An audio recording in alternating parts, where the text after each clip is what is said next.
আমি ঈশিতাকে ছাদ থেকে কোলে করে এনে বিছানায় শুয়ে দিলাম। তারপর আমি তার উপরে শুয়ে পড়লাম। তার নাকে, গলায়, কানে অল্প অল্প করে চুমু দিচ্ছি। সে আমার আদরের ছোঁয়া পেয়ে চোখ বন্ধ করে আছে। জোরে জোরে নিঃশ্বাস ফেলতে লাগলো।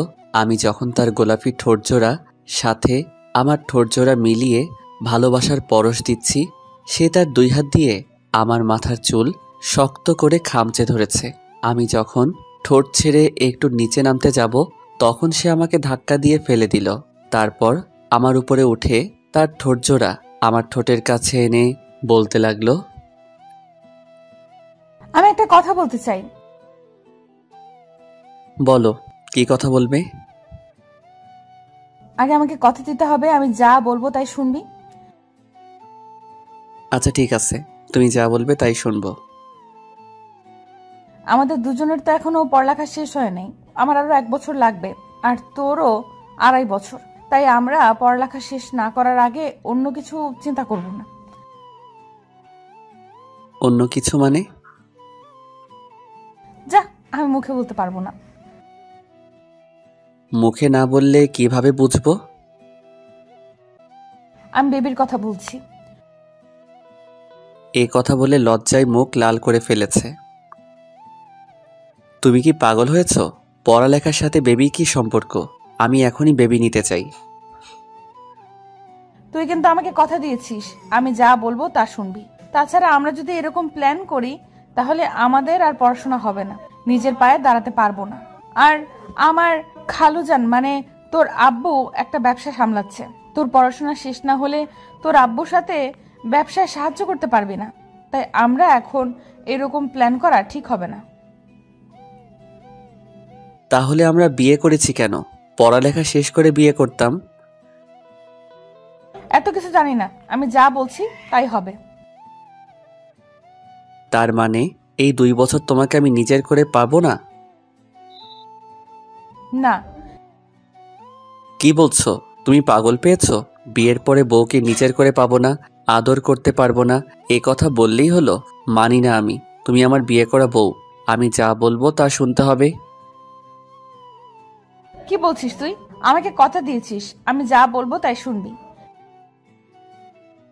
কিন্তু এতদিন তোমাকে কাছে না পেয়ে থাকতে পারবো? কে বললো আমাকে কাছে পাবি না? আমি তো সব সময় তোর সাথেই থাকবো। সাথে থাকলে কি হবে তোমাকে নিজের করে না পেলে?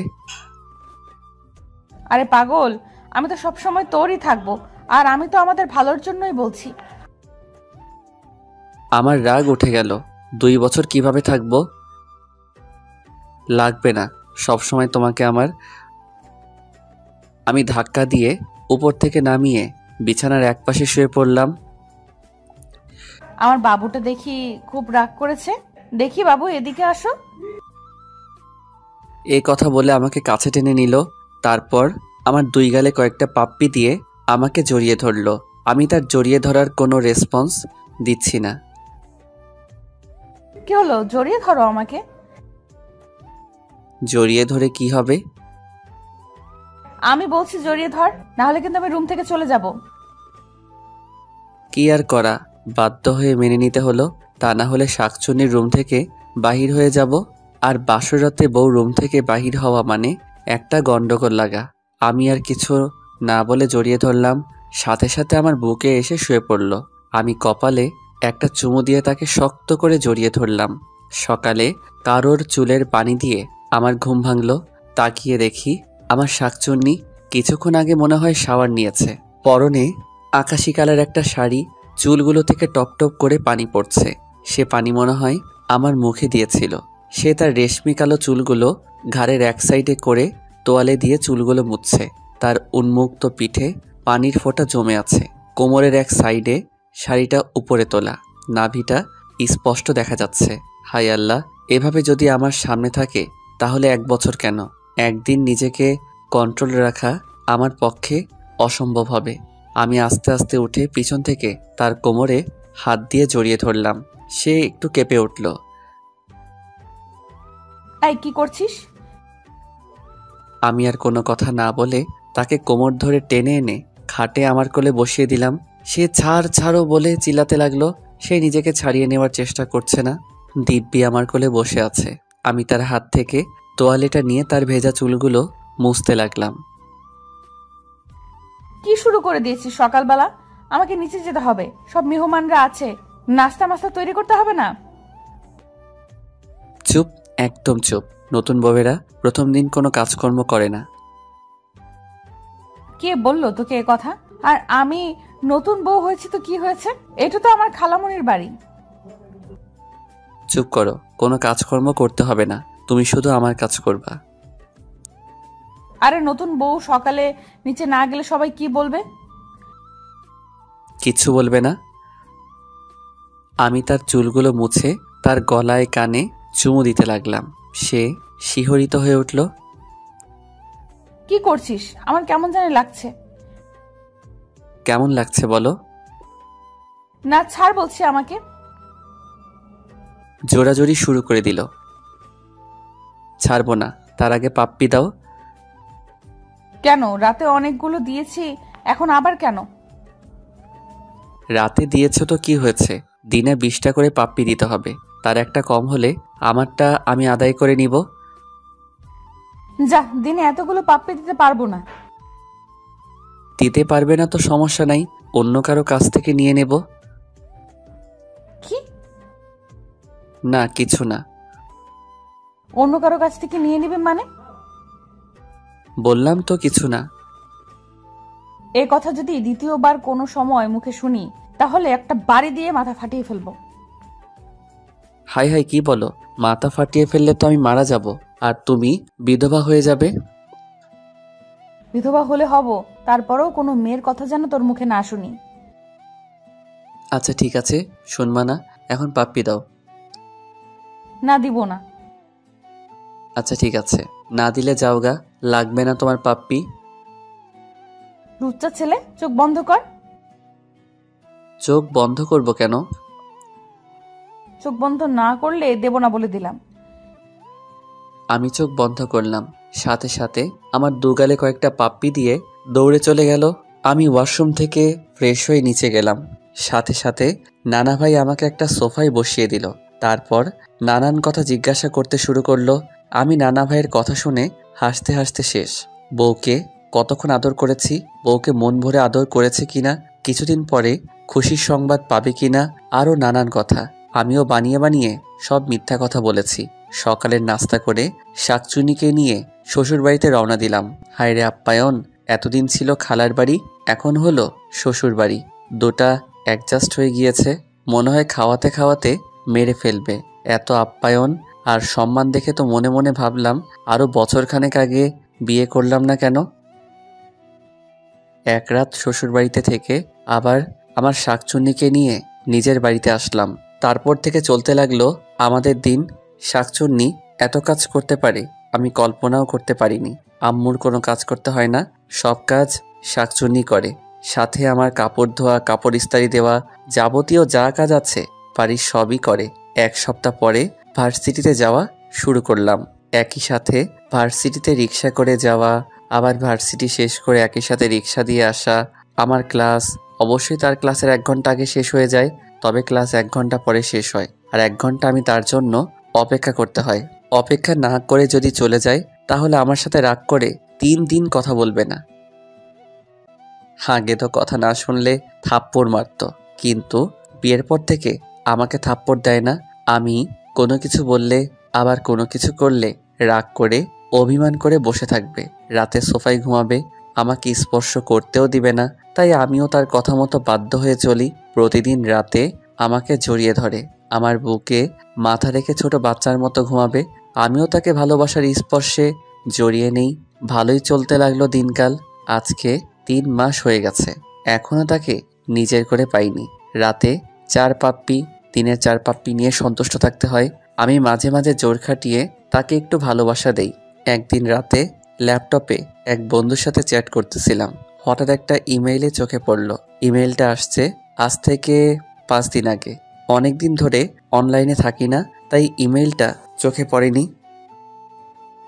ইমেইলটা পড়ে যা বুঝলাম, লন্ডন একটা ইউনিভার্সিটিতে অ্যাপ্লাই করেছিলাম, তারা আমাকে সিলেক্ট করেছে। সব কিছু ঠিকঠাক থাকলে আগামী 27 তারিখে আমাকে লন্ডনে যেতে হবে এবং সব কাগজপত্র ফিল আপ করতে হবে। 1 তারিখ থেকে আমার ক্লাস শুরু হবে, তার মানে আর 15 দিন। এখন চিন্তায় পড়ে গেলাম, আব্বু আম্মু কি রাজি হবে? বিশেষ করে আমার শাকচুন্নিকে কি বলবো? আমি কি শাকচুন্নিকে ছাড়া থাকতে পারবো? কেউই হয়তো রাজি হবে না, কারণ এখন আমি একটা পাবলিক ভার্সিটিতে লেখাপড়া করছি। তাহলে বিদেশ যাওয়ার দরকার কি? সবার সামর্থ্য বা মেধা থাকে না পাবলিক ভার্সিটিতে পড়ার। আমার সাথে আমার 3 বন্ধু পরীক্ষা দিয়েছিল, কিন্তু ওরা চান্স পায়নি, আমি পেয়ে গেলাম। আবার মনে মনে ভাবলাম, আব্বু একা ব্যবসা সামলাচ্ছে, আর ঈশিতা যেহেতু আমাকে শর্ত দিয়েছে লেখাপড়া শেষ না করার আগে আমাদের ভবিষ্যতে ফিউচার নিয়ে ভাবা যাবে না, তাহলে দেশে থেকে কি করব? বন্ধু বান্ধবের আড্ডায় ওড্ডায় আরও লেখাপড়ার ক্ষতি হবে। ভাবলাম রাতে খাওয়ার সময় আব্বু আম্মুকে কথাটা বলবো। কিছুক্ষণ পরে নিচে খেতে গেলাম, আমার শাকচুন্নির সবাইকে খাবার বেড়ে দিচ্ছে। আমি অল্প খেয়ে উঠে পড়লাম। ইমেলটা আসার পরে থেকে ভালো লাগছে না। আব্বু আম্মু জিজ্ঞাসা করলো খাবার শেষ না করে উঠে পড়লাম কেন। আসলে আমার তো রকম খিদে নেই, তাই অল্প খাওয়ার পরে পেট ভরে গেছে। এ কথা বলে আমি রুমে চলে আসলাম। কিছুক্ষণ পরে আমার সিনিয়র শাকচুন্নি আসলো। কি হয়েছে, কোনো সমস্যা? খানা না খেয়ে রুমে চলে আসছো কেন?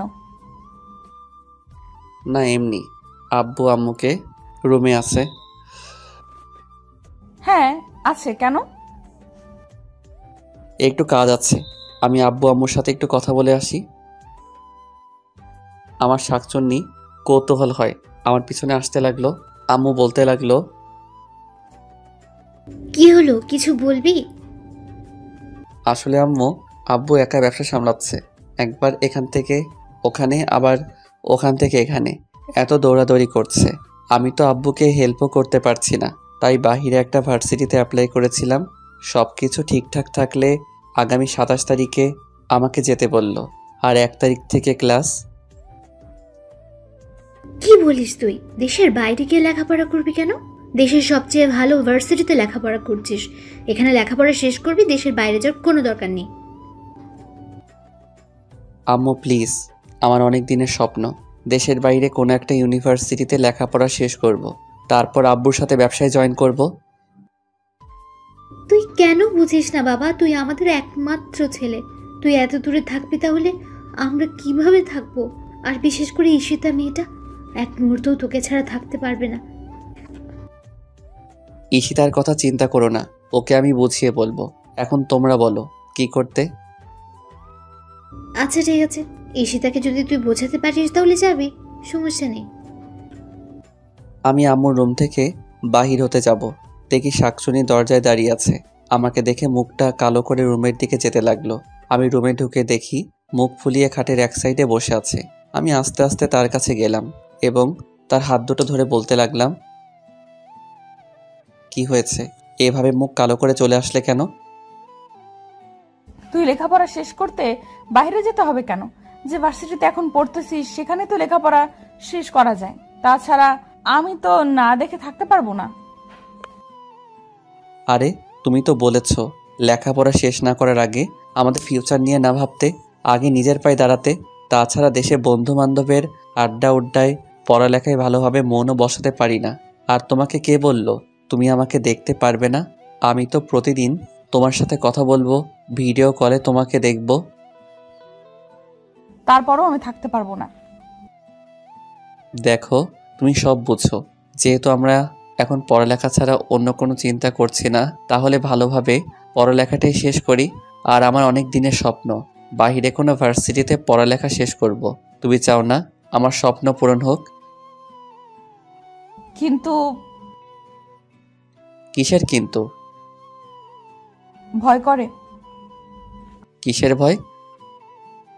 তোকে নিয়ে ওই জায়গায় তো অনেক সুন্দর সুন্দর মেয়ে আছে, ওইখানে গিয়ে যদি আমাকে ভুলে যাস। পাগলি মেয়ে, তোমাকে আমি ভুলতে পারবো? তুমি যে আমার অন্তরের সাথে মিশে গেছো। নিজেকে নিজে ভুলতে পারি, কিন্তু তোমাকে ভুলতে পারবো না। বিশ্বাস রাখো শুধু আমার উপর, তোমার বিশ্বাসের আমি অমর্যাদা করব না। এখন অনেক রাত হয়েছে, চলো ঘুমাবে। আমার সিনিয়র বউ আর কোনো কথা না বলে চুপচাপ আমার বুকে মাথা দিয়ে আমাকে শক্ত করে জড়িয়ে ধরে ঘুমিয়ে পড়ল। দিন চলতে লাগলো আর আমারও যাওয়ার দিন ঘনিয়ে আসতে লাগলো। এর ভিতরে বউকে একদিনের জন্য নিজের করে আদর করতে পারিনি। আর মাত্র 2 দিন বাকি আছে, সব ঠিকঠাক হয়ে গিয়েছে। প্রতিদিনের মতো আজকে সকালে ঘুম থেকে উঠে নাস্তা করে বন্ধুর সাথে দেখা করতে গেলাম। রিয়া, শামীম, মিশাল, ফারিয়া এরা সবাই পার্কে বসে আছে। আমি একটা রিক্সা নিয়ে পার্কে গেলাম। পার্কের ভেতরে ঢুকতে যাব, দেখি একটা গাছের নিচে একটা ছেলে এবং একটা মেয়ে বসে আছে। আর মেয়েটা ছেলেটার কোলে বসে আছে। ছেলেটার মুখের দিকে মুখ দিয়ে আর ছেলেটা একটু পরপর মেয়েটাকে ঠোঁটে চুমু দিচ্ছে, আরও অশ্লীল কিছু কাজকর্ম করছে। এমন দৃশ্য দেখে আমার শরীর কেমন জানি একটা শিহরিত হয়ে উঠল।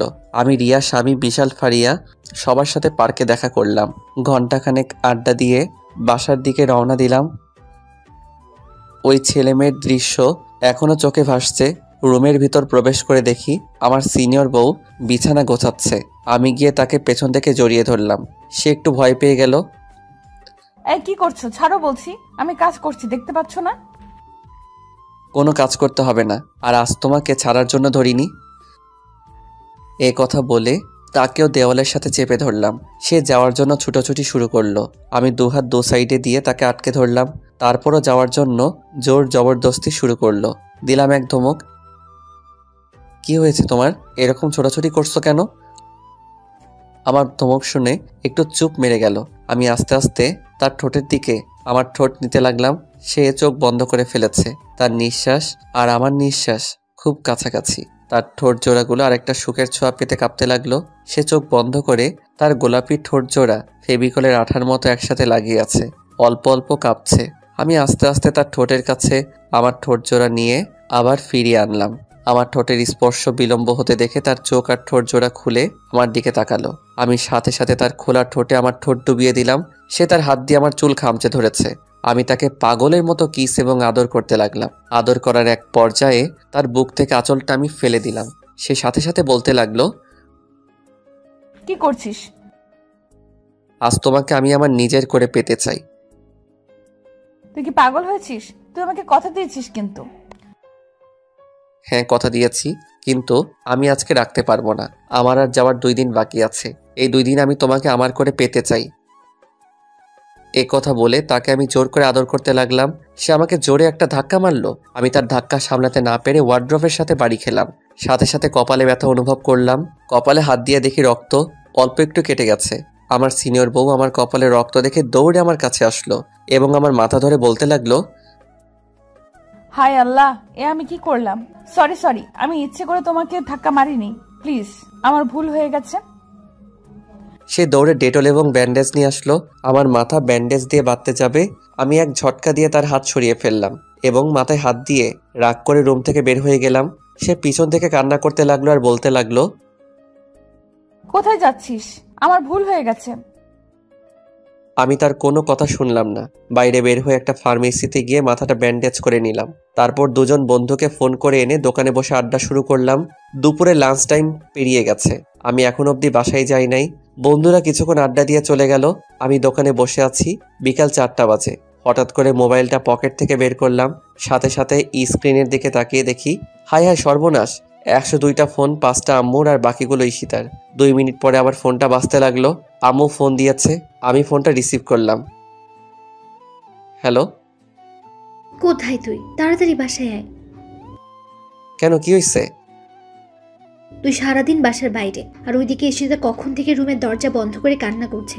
আমি অনেকবার গিয়ে ডেকেছি খাবারের জন্য, কিন্তু দরজাও খুললো না। তুই তাড়াতাড়ি বাসায় আয়। আমি ফোনটা কেটে দিয়ে বাসার দিকে যেতে লাগলাম। বাসায় আমার রুমে গিয়ে স্পষ্ট শুনতে পাচ্ছি কান্নার আওয়াজ। আমি দরজা একটা ধাক্কা দিয়ে ডাক দিলাম, কিন্তু কান্না করে যাচ্ছে। দরজা খোলার নাম কোনো খবর নাই। আমি আরও কই একটা ধাক্কা দিলাম এবং ডাক দিলাম, কিন্তু দরজা খুলছে না। এবার আমি একটু রেগে বললাম, ঠিক আছে, যত পারো কান্না করতে থাকো, দরজা খোলার দরকার নাই। আমি আবার বাহিরে চলে যাই। সাথে সাথে দরজা খুলে দিল এবং আমাকে জড়িয়ে ধরে কান্না করতে লাগলো। আমার অনেক খারাপ লাগছে। এভাবে কখনো কান্না করতে দেখি নাই। আমার এরকম করা ঠিক হয়নি। আমি তাকে জড়িয়ে ধরে বললাম, আরে কি হয়েছে? এভাবে কান্না করছো কেন? আসলে আমি সরি, ওই সময় আমার মাথা ঠিক ছিল না। এই যে তোমাকে ছুঁয়ে বলছি, তোমার অনুমতি ছাড়া তোমাকে আমি টাচ করব না। একটু কান্নাটা স্টপ করো। সে এক নাগাড়ে কেঁদেই যাচ্ছে আর ভাঙা ভাঙা গলায় বলতে লাগলো, আমি সরি, আমি ইচ্ছে করে এমনটা করিনি, আমি বুঝতে পারিনি এভাবে লেগে যাবে। প্লিজ আমাকে ক্ষমা করে দে। আরে কি বলছো তুমি? আমার তেমন কিছু হয়নি। আর তুমি কান্না করতে করতে চোখগুলো লাল করে ফেলেছো। এই সামান্য বিষয় নিয়ে এভাবে কান্না করতে হয়? তুই আমার ফোন ধরিসনি কেন?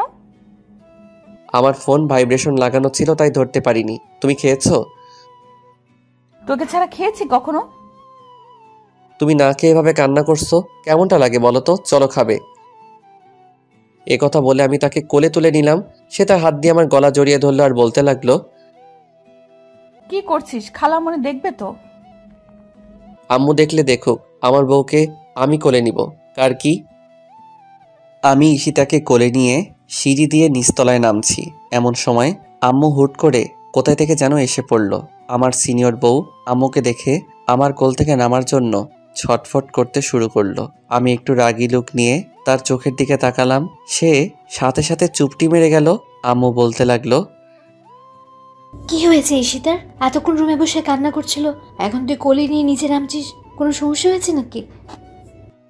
আমার সিনিয়র বউ আম্মুর কথা শুনে লজ্জায় মুখ লাল করে আমার বুকের দিকে মুখ ঘুরালো। আমি থমথমে গলায় বললাম, আসলে ঈশিতার অনেকক্ষণ ধরে নাকি কি জন্য পায়ে ব্যথা করছিল, তাইলে নিচে নেমে খাবার খেতে পারেনি। আমার কথা শুনে আম্মু বলতে লাগলো, বোকামি, এমন বোকামি তো দেখি নাই। পায়ে ব্যথা করলে আমাকে বলবি না? না খেয়ে দরজা বন্ধ করে কান্না করলে পায়ের ব্যথা যাবে? যা, ওকে নিয়ে উপরে যা, তারপর পায়ে ব্যথার মলম লাগিয়ে দে। আমি তোদের দুজনের জন্য খাবার নিয়ে আসছি। আমি আমার সিনিয়র বউকে কোলে করে রুমে নিয়ে আসলাম। সে সাথে সাথে আমার কোল থেকে নেমে পড়ল। তারপর বলতে লাগলো, আমি বলছি না খালামণি দেখে ফেলবে? আরে আম্মু দেখেছে তো কি হয়েছে? যা, খালামণির সামনে বুঝি আমার লজ্জা করে না? খালামণি এখন কি ভাববে? আরে আমার লজ্জাপতি সিনিয়র বউ, আম্মু কিছু ভাববে না। ছেলে তার ছেলের বউকে করে নিয়েছে, তাতে কি ভাবার আছে? একটা বাড়ি দিয়ে মাথা ফাটিয়ে ফেলবো। ও মা, আমি আবার কি করলাম? মাথা ফাটাবে কেন? সিনিয়র বউ বলিস কেন? শুধু বউ বলতে পারিস না? আচ্ছা ঠিক আছে, সিনিয়র বউ বলবো না, সিনিয়র শাকচুনি বলবো। কি বললি? না কিছু না। কিছু না মানে? তুই সিনিয়র শাকচুন্নি বললি কেন? সরি, মুখ ফসকে বের হয়ে গিয়েছে। মুখ ফুসকে বের হয়নি, তুই ইচ্ছাকৃতভাবে বলেছিস। আজকে খাইছি তোরে আমি। আরে কি করছো? ছাড়ো আমাকে। তোমার না পায়ে ব্যথা? কিসের ব্যথা? ও মা, আম্মুকে না বললাম তোমার পায়ে ব্যথা? এখন আম্মু যদি এসে দেখে তুমি ব্যথা নিয়ে তার ছেলের গলা চেপে ধরে আছো, তাহলে আম্মুও বুঝে ফেলবে যে তোমার পায়ে খুব ব্যথা নেই। তোমাকে আমি এমনি এমনি কোলে নিয়েছিলাম। ও হ্যাঁ, তাই তো। এখন চুপচাপ সোফায় বসে পড়ো, আমি তোমার পায়ে মলম লাগিয়ে দেই। মলম লাগাবি কেন? আমার পায়ে তো ব্যথা নাই। আরে আম্মু না বললো তোমার পায়ে মলম লাগিয়ে দেওয়ার জন্য? আচ্ছা ঠিক আছে। আমি আমার সিনিয়র বউয়ের পায়ে মলম লাগিয়ে দিচ্ছি। এমন সময় আম্মু খাবার নিয়ে রুমে আসলো। দুজনে হাত মুখ ধুয়ে এসে খাবার খেতে বসলাম। কিন্তু আমার শাকচুনি নাকি খেতে পারবে না। আমি তো জানি শাকচুনি কী জন্য বলল খেতে পারবে না। আমি নিজের হাতে শাকচুন্নিকে খাইয়ে দিলাম। শাকচুন্নির ছোট বাচ্চার মতো ভাত চিবানো দেখলে আর যে কি ভালো লাগে তা বলে বোঝাতে পারবো না। খাওয়া দাওয়া শেষ করে ছাদে দুজনে কিছুক্ষণ আড্ডা দিলাম। আমার যাওয়ার আর 2 দিন বাকি আছে, কিছু শপিং করতে হবে, তাই বিকেলে বাসা থেকে বের হলাম শপিং করার জন্য। কিন্তু শাকচুনি আমার সাথে শপিংয়ে যাবে না। শপিং করতে নাকি ওর ভালো লাগে না। শপিং করে রাতে বাড়ি ফিরলাম। রাতের খাবার খেয়ে খুব ক্লান্ত লাগছে। রুমে গিয়ে বিছানায় গাটা এলিয়ে দিলাম। কিছুক্ষণ পরে আমার শাকচুন্নি রুমে আসলো। এসে দেখে আমি বিছানায় শুয়ে আছি, তাই জিজ্ঞেস করলো, তোমার কি শরীর খারাপ?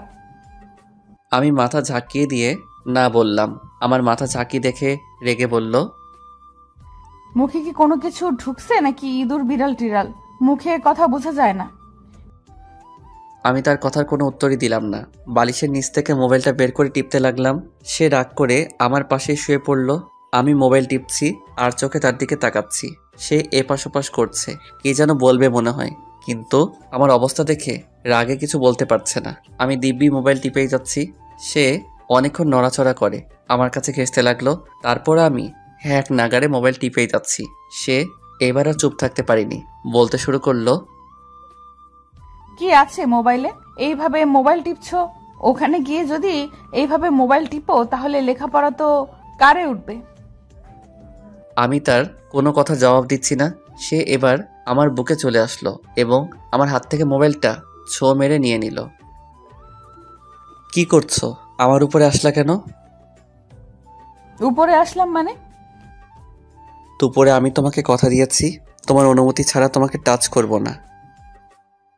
তুমি আমাকে কথা দিয়েছো টাচ করবা না, কিন্তু আমি তো কথা দেইনি আমি আমার স্বামীর উপর আসবো না। তাতে তোমার কি? হ্যাঁ, মানে তুমি আমার উপরে আসবা আর আমার কিছু না? না তোমার কিছু না। দুপুরের জন্য এখনো আমার উপর রাগ করে আছো? আচ্ছা ঠিক আছে, দুপুরের জন্য আমি সরি। আমি ইচ্ছে করে এমনটা করিনি, খুব লেগেছিল না? আমি কোনো কথা বললাম না। কি হলো, কথা বলবা না? আচ্ছা ঠিক আছে, আমি আদর করে দিচ্ছি। এ কথা বললে আমার কপালে কয়েকটা চুমু দিল, তারপর বলল, এখন ঠিক আছে তো? এখন তো রাগ কমেছে নিশ্চয়ই? না, এখনো রাগ কমেনি। কি হলো বলো, এখনো রাগ কমেনি? তাহলে কি করলে রাগ কমবে তোমার? এক কাজ করো, আমাকে শক্ত করে জড়িয়ে ধরো, তাহলেই তোমার রাগ কমে যাবে। কি লজিক, শক্ত করে জড়িয়ে ধরলে রাগ কমে যাবে? কি হলো, ধরো না কেন? না, ধরবো না। না ধরলে দুপুরে যে জায়গায় ব্যথা পেয়েছো সেই জায়গায় দিব একটা। কি দিবা? বাঁশ দিয়া বাড়ি। কি? না কিছু না। কিছু মানে? তুমি যে বললা বাঁশ দিয়ে বাড়ি দিবা।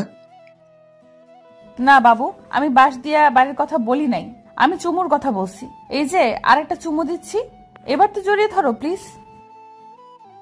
আমি কিছু না বলে পাগড়িটাকে জড়িয়ে ধরলাম। সে আমার বুকে মাথা দিয়ে শুয়ে পড়ল। হঠাৎ করে লক্ষ্য করলাম সে ঘুমাচ্ছে না, নড়াচড়া করছে আর বারবার আমার বুক থেকে মাথা তুলে আমাকে দেখছে। আগে তো এরকম করেনি। আমার বুকে শোয়ার সাথে সাথে ঘুমিয়ে পড়ে। হঠাৎ করে আমাকে বলতে লাগলো, এই কি? এই কি? একটা কথা বলবো? হ্যাঁ বলো। আমি না হ্যাঁ বলো। আমি না কি? তুমি না? আমি না আরে কি আমি না আমি শুরু করছো? আমি মুখে বলতে পারবো না, কানে কানে বলবো। আচ্ছা ঠিক আছে বলো। আমার সিনিয়র বউ কানে কানে যে কথা বলল তা শুনে আমার চোখ চরকগাছ হয়ে গিয়েছে। সে নাকি আমার আদর পেতে চায়, আমার ভালোবাসা পেতে চায়, আমার স্পর্শ চায়। কিন্তু মাগার বেবি টেবির প্ল্যান করা যাবে না। সমস্যা নাই, আমি তো এর সুযোগের অপেক্ষায় ছিলাম। সে আমার কানে কানে এ কথা বলে। লজ্জায় আমার বুকে মুখ লুকালো। আমি তার মাথাটা আমার বুক থেকে তুললাম, তারপর তার দিকে তাকালাম। সে চোখ বন্ধ করে আছে আর আমি এই সুযোগে আমার ঠোঁট তার ঠোঁটের কাছে কাছে নিতে লাগলাম। তার শ্বাস প্রশ্বাস আমার মুখের উপরে পড়ছে, তার বুক দ্রুত ওঠানামা করছে। আমি বুঝতে পারছি একসময় তার ঠোঁটের সাথে আমার ঠোঁট এক হয়ে যায়। সে নিজেকে সামলাতে পারছে না, আমার প্রতিটি ছোঁয়ায় সে কেঁপে উঠছে। একসময় দুজন দুজনের মাঝে হারিয়ে যেতে লাগলাম। 2টা দিন খুব ভালোভাবে কেটেছে। এই 2টা দিন হিসাব করলে জীবনের সবচেয়ে আনন্দময় দিন ধরা যেতে পারে। আজকের বিকাল 5টা বাজে আমার ফ্লাইট। যাওয়ার সময় বন্ধু-বান্ধব, আত্মীয়-স্বজন সবার কাছ থেকে বিদায় নিয়ে গাড়িতে উঠলাম। আমার খুব খারাপ লাগছে, বন্ধু-বান্ধব সবাইকে ছেড়ে এত দূরে চলে যাচ্ছি। ভাবতেই কেমন যেন একটা কষ্ট লাগছে। বন্ধু-বান্ধবের সাথে কত আড্ডা উড্ডা দিলাম, হাসি রং তামাশায় খেলাধুলায় জীবনটাকে মাতিয়ে তুলেছিলাম। আর হয়তো সেই সোনালি দিনগুলো জীবনে ফিরে আসবে না। শত ইচ্ছে করলেও সব বন্ধু-বান্ধব এক হয়ে আর আড্ডা দিতে পারবো না, কারণ ততদিনে হয়তো সবাই যার যার কর্মজীবন নিয়ে ব্যস্ত হয়ে পড়বে। গাড়িতে বসে আছি, গাড়ির ভিতরে কারো মুখের দিকে তাকাতে পারছি না। সবার মুখ কালো হয়ে আছে। হয়তো আপনজন দূরে চলে গেলে যে একটা কষ্ট বুকে জমা হয়, সেই কষ্ট থেকে আপনা আপনি মুখ কালো হয়ে যায়। গাড়ি এয়ারপোর্টে গিয়ে পৌঁছালো। এখন সবাই থেকে বিদায় নিয়ে ভিতরে ঢোকার পালা। মা বাবার সামনে গিয়ে দাঁড়ালাম। চোখ দুটো ঝাপসা হয়ে আসছে, মা বাবাকে স্পষ্ট দেখতে পাচ্ছি না। বিদায়টা এত কষ্টের হয় কেন? মা বাবার সামনে দাঁড়াতেই টপ টপ করে চোখ থেকে পানি পড়তে লাগলো। আমার মা আমাকে জড়িয়ে ধরে হাউমাউ করে কেঁদে দিলেও সাথে বাবাও। আমিও তাদেরকে জড়িয়ে ধরে কেঁদে দিলাম। ঈশিতার দিকে তাকিয়ে দেখি বারবার ওড়না দিয়ে মুখ মুছছে, চোখ দুটো লাল হয়ে আছে। মামা এসে আব্বু আম্মুকে বলতে লাগলো, ওকে জড়িয়ে ধরে যদি এভাবে কান্না করতে থাকো তাহলে ও যাবে কিভাবে? ফ্লাইট মিস করবে তো। আব্বু আম্মু নিজেদেরকে সামলে নিল। তারপর আম্মু আমাকে কপালে চুমু দিয়ে বলতে লাগলো, বাবা সাবধানে থাকবি, ঠিকমতো খাওয়া দাওয়া করবি, বেশি রাত জাগবি না, তোর তো আবার রাত জাগার অভ্যাস আছে। আর ঠিকমতো লেখাপড়া করবি, কারোর সাথে ঝগড়া বিবাদ করবি না, খারাপ মানুষ থেকে দূরে থাকবি, খারাপ কোনো জিনিসই খাবি না, সময় পেলেই আমাকে ফোন দিবি। আরও নানান উপদেশ দিতে লাগলো। হঠাৎ করে বলতে লাগলো, ওই দেখ ঈশিতা মেয়েটা কিভাবে কান্না করছে, যা মেয়েটাকে কিছু বলে আয়। আমি আস্তে আস্তে আমার শাকচুনির কাছে গিয়ে দাঁড়ালাম। সাথে সাথে শাকচুনি আমাকে জড়িয়ে ধরে ফুপিয়ে ফুপিয়ে কান্না শুরু করে দিল। আমি তাকে জড়িয়ে ধরে বললাম, আরে পাগলি, এভাবে কাঁদলে আমি যাব কিভাবে? আমার যে ফ্লাইটের টাইম হয়ে গেছে, যাবার সময় এভাবে কাঁদলে আমি যেতে পারবো? কিন্তু আমার শাকচুনি আমার কোনো কথাই শুনছে না, কেঁদেই চলেছে। আমি আব্বু আম্মুর কাছ থেকে বিদায় নিয়ে ঈশিতার সামনে গিয়ে দাঁড়ালাম। সাথে সাথে আমাকে জড়িয়ে ধরে কান্না শুরু করে দিল। আমি তাকে কি বলে সান্ত্বনা দিব ভাষা খুঁজে পাচ্ছি না। কিছুক্ষণ পরে আমি তার মাথাটা আমার বুক থেকে তুলে তার চোখে পানি মুছে দিয়ে বললাম, যেভাবে কান্না করছো মনে হচ্ছে আমি তোমাকে ছেড়ে আজীবনের জন্য চলে যাচ্ছি। এইভাবে কান্না করলে আমি যেতে পারবো? আমি তোমার সেই মিষ্টি হাসি মাখা মুখটা দেখে যেতে চাই। কি দিবা না সেই হাসি মাখা মুখে বিদায়? আমার কথা শুনে মাথা ঝাঁকি দিয়ে বলল, হ্যাঁ দিব। তাহলে চোখের পানি মুছো আর তাকাও আমার দিকে। আমি তার কাঁধের উপর দুহাত দিয়ে বললাম, একদম টেনশন করবা না আমাকে নিয়ে। আমি তোমাকে প্রতি মিনিটে ফোন দিব, ঠিকঠাক মতো খাওয়া দাওয়া করবে, হ্যাঁ? আর আব্বু আম্মুর খেয়াল রেখো। বাসা থেকে ভার্সিটি ছাড়া বাহিরে যাওয়ার দরকার নাই। এখন তুমি কোনো মেয়ে না, কারো স্ত্রী, কারো বাড়ির বউ। সাবধানে চলাফেরা করবা। যদি পারো যে বোরকাটা পরে আমার সাথে বাজারে গিয়েছিলা সেই বোরকাটা পরে বাহিরে বের হবা। কেউ যেন আমার রেখে যাওয়া আমানতের দিকে নজর দিতে না পারে। কি হলো, কথা বলো না কেন? তুমি যেভাবে বলবা আমি সেভাবেই চলবো। কেউ তোমার আমানতের দিকে নজর দিতে পারবে না। আমি আমার সিনিয়র বউয়ের কপালে একটা চুমু দিয়ে বললাম, তাহলে এখন একটু হাসো, আমার যাওয়ার সময় হয়ে গিয়েছে। ঈশিতা একটা মুচকি হাসি দিল, কিন্তু সেই হাসিতে কোনো প্রাণ নেই। আসলে প্রিয় এবং কাছের মানুষ যদি দূরে কোথাও চলে যায়, সেই কাছের মানুষকে বিদায় দেওয়াটা যে কতটা কষ্টের মুহূর্ত শুধু তারাই অনুভব করতে পারবে, যারা কাছের এবং প্রিয় মানুষকে দূরে কোথাও যাওয়ার সময় বিদায় দিয়েছে। আমি বললাম, তাহলে আসি। এ কথা বলার সাথে সাথে ঈশিতা আমার বুকে ঝাঁপিয়ে পড়ল আর বলতে লাগলো, আমি তোমাকে ছাড়া থাকতে পারবো না। পাগলিবে, আমি তো আজীবনের জন্য চলে যাচ্ছি না, মাত্র তো কয়েকটা বছর, তারপর তো আবার তোমার কাছে ফিরে আসবো। এইভাবে কান্না করলে আমি তো যেতে পারবো না। প্রিয় মানুষগুলোকে হাসি মুখে বিদায় দিতে হয়। ঈশিতা একটু স্বাভাবিক হয়, নাক টানতে টানতে বলতে লাগলো, যেভাবে যাচ্ছ সেভাবে ফিরে আসবা। হ্যাঁ আসবো। আর ওই জায়গায় কিন্তু অনেক সুন্দর সুন্দর মেয়েরা আছে, দেখতে সেম বান্দরের মতো। ওদের সুন্দরের লোভে পড়বা না। আর লাল চামড়ার মেয়েদের থেকে 100 হাত দূরে থাকবা। কি হলো, আমি কি বলছি বুঝতে পারছো নি? হ্যাঁ বোঝাতে পারছি। আর ঠিকঠাক মতো খাওয়া দাওয়া করবা, শরীরের যত্ন নিবা। ওই জায়গায় একদম অগোছালো ছেলেদের মতো থাকবে না। বাইরে ঘোরাঘুরির দরকার নাই। Varsity to hostel, hostel to varsity, এর ভেতরে কোনো জায়গায় যাবা না। মন দিয়ে পড়বা। মোবাইলে খারাপ কোনো ভিডিও দেখতে পারবা না বলে দিলাম। প্রতিদিন আমার সাথে মোবাইলে কথা বলতে হবে, তা না হলে কিন্তু আমি না খেয়ে থাকবো। আর ওই জায়গায় যদি উল্টাপাল্টা কিছু করো তাহলে কিন্তু আমাকে হারাবা। তোমাকে হারাবো মানে? আমি স্টেট মারা। কথাটা শেষ করতে দেই নাই, তার আগে তার মুখে হাত দিয়ে চেপে ধরলাম। চুপ, একদম এ কথা বলো না। তুমি যেভাবে বলবা সেইভাবেই ওই জায়গায় চলবো। তুমি একদম আমাকে নিয়ে টেনশন করবা না। আমি তোমারই আছি, তোমারই থাকবো, বুঝতে পেরেছ? ঈশিতা মাথা ঝাঁকি দিয়ে বলল, হ্যাঁ। এখন তাহলে আমি যাই। আচ্ছা ঠিক আছে, যাই বলি না, বলো আসি। আচ্ছা, আসি তাহলে। সবার কাছ থেকে বিদায় নিয়ে এয়ারপোর্টের ভিতরে ঢুকবো। এয়ারপোর্টের টার্মিনালের বাহিরে শেষ কদমটা রাখার আগে পিছনে একবার ঘুরে দাঁড়ালাম। দেখি আব্বু আম্মু নির্বাক হয়ে দাঁড়িয়ে। আম্মু চোখের জল মোছার ব্যর্থ চেষ্টা করতেছে, কিন্তু পারছে না। কোনো বাবা মা প্রিয় সন্তানকে দূরে কোথাও পাঠানোর সময় স্বাভাবিক থাকতে পারে না। ঈশিতার দিকে একবার তাকালাম, চাতক পাখির নয়নজোড়ার মতো তীক্ষ্ণ দৃষ্টি নিয়ে আমার যাবার পথের দিকে তাকিয়ে আছে। আমি খেয়াল করে দেখলাম আমার চোখ দুটি ঝাপসা হয়ে আসছে। চোখের কোণে কয়েক ফোঁটা নোনা জল এসে জড়ো হয়েছে। আর পিছনে না তাকিয়ে সোজা ভিতরে চলে গেলাম। বিমান লন্ডনের উদ্দেশ্যে উড়াল দেওয়ার কিছু মুহূর্ত আগে বড় একটা নিঃশ্বাস নিয়ে আমার সোনার দেশের মাটির ঘ্রাণ নিলাম। আব্বু আম্মুর আর ঈশিতার বলা কথাগুলো মনের গোপন সিন্দুক কোটায় জমা করে রাখলাম, যেন সেখান থেকে বের করে তা অক্ষরে অক্ষরে পালন করতে পারি। চলে আসলাম সেই জীবন স্বপ্ন পূরণের ভার্সিটিতে। 2 দিন হোস্টেলে থাকলাম। 2 দিনে অনেক জায়গা ঘোরা হয়ে গিয়েছে। ঈশিতা ঠিকই বলছে, এখানের মেয়েরা অনেক সুন্দর, কিন্তু আমাদের দেশের মেয়েদের চেয়ে না। এদের হাসি কেমন যেন, এদের চোখ নাইকেলের ভিতরের আবরণের মতো, নাকগুলো লম্পা, কেমন যে বিশ্রী বিশ্রী লাগে। শুধু চামড়া সুন্দর হলে সুন্দরী হওয়া যায় না, কালো হোক আর ফর্সা হোক, তার হাসি সুন্দর থাকতে হবে, তার চোখে মায়া থাকতে হবে। যে চোখের দিকে তাকালে সেই চোখের অতল সাগরে যে কোনো ব্যক্তি সেকেন্ডের ভিতর নিজেকে ভাসাতে পারবে।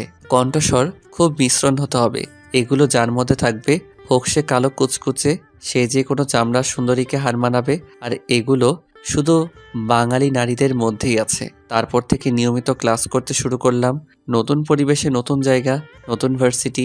কিছুদিনের ভিতরে বন্ধু বান্ধব হয়ে গিয়েছে, শিক্ষক শিক্ষিকাদের সাথে পরিচিত হয়ে গেছি। চলতে শুরু করলাম আমার স্বপ্নপূরণ বাস্তবায়ন করার পথে। সময় পেলেই আব্বু আম্মু আর ঈশিতার সাথে কথা বলি। কথা বলার পর কোনো কিছুই ভালো লাগে না।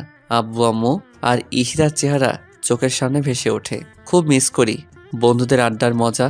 জানি যতদিন থাকবো এই দূর দেশে, তো দিন থাকবে প্রিয় মানুষদের সাথে কাটানোর সময়গুলো আমার স্মৃতির ফ্রেমে। দিন চলতে লাগলো, এক এক করে 4টা বছর চলে গেল।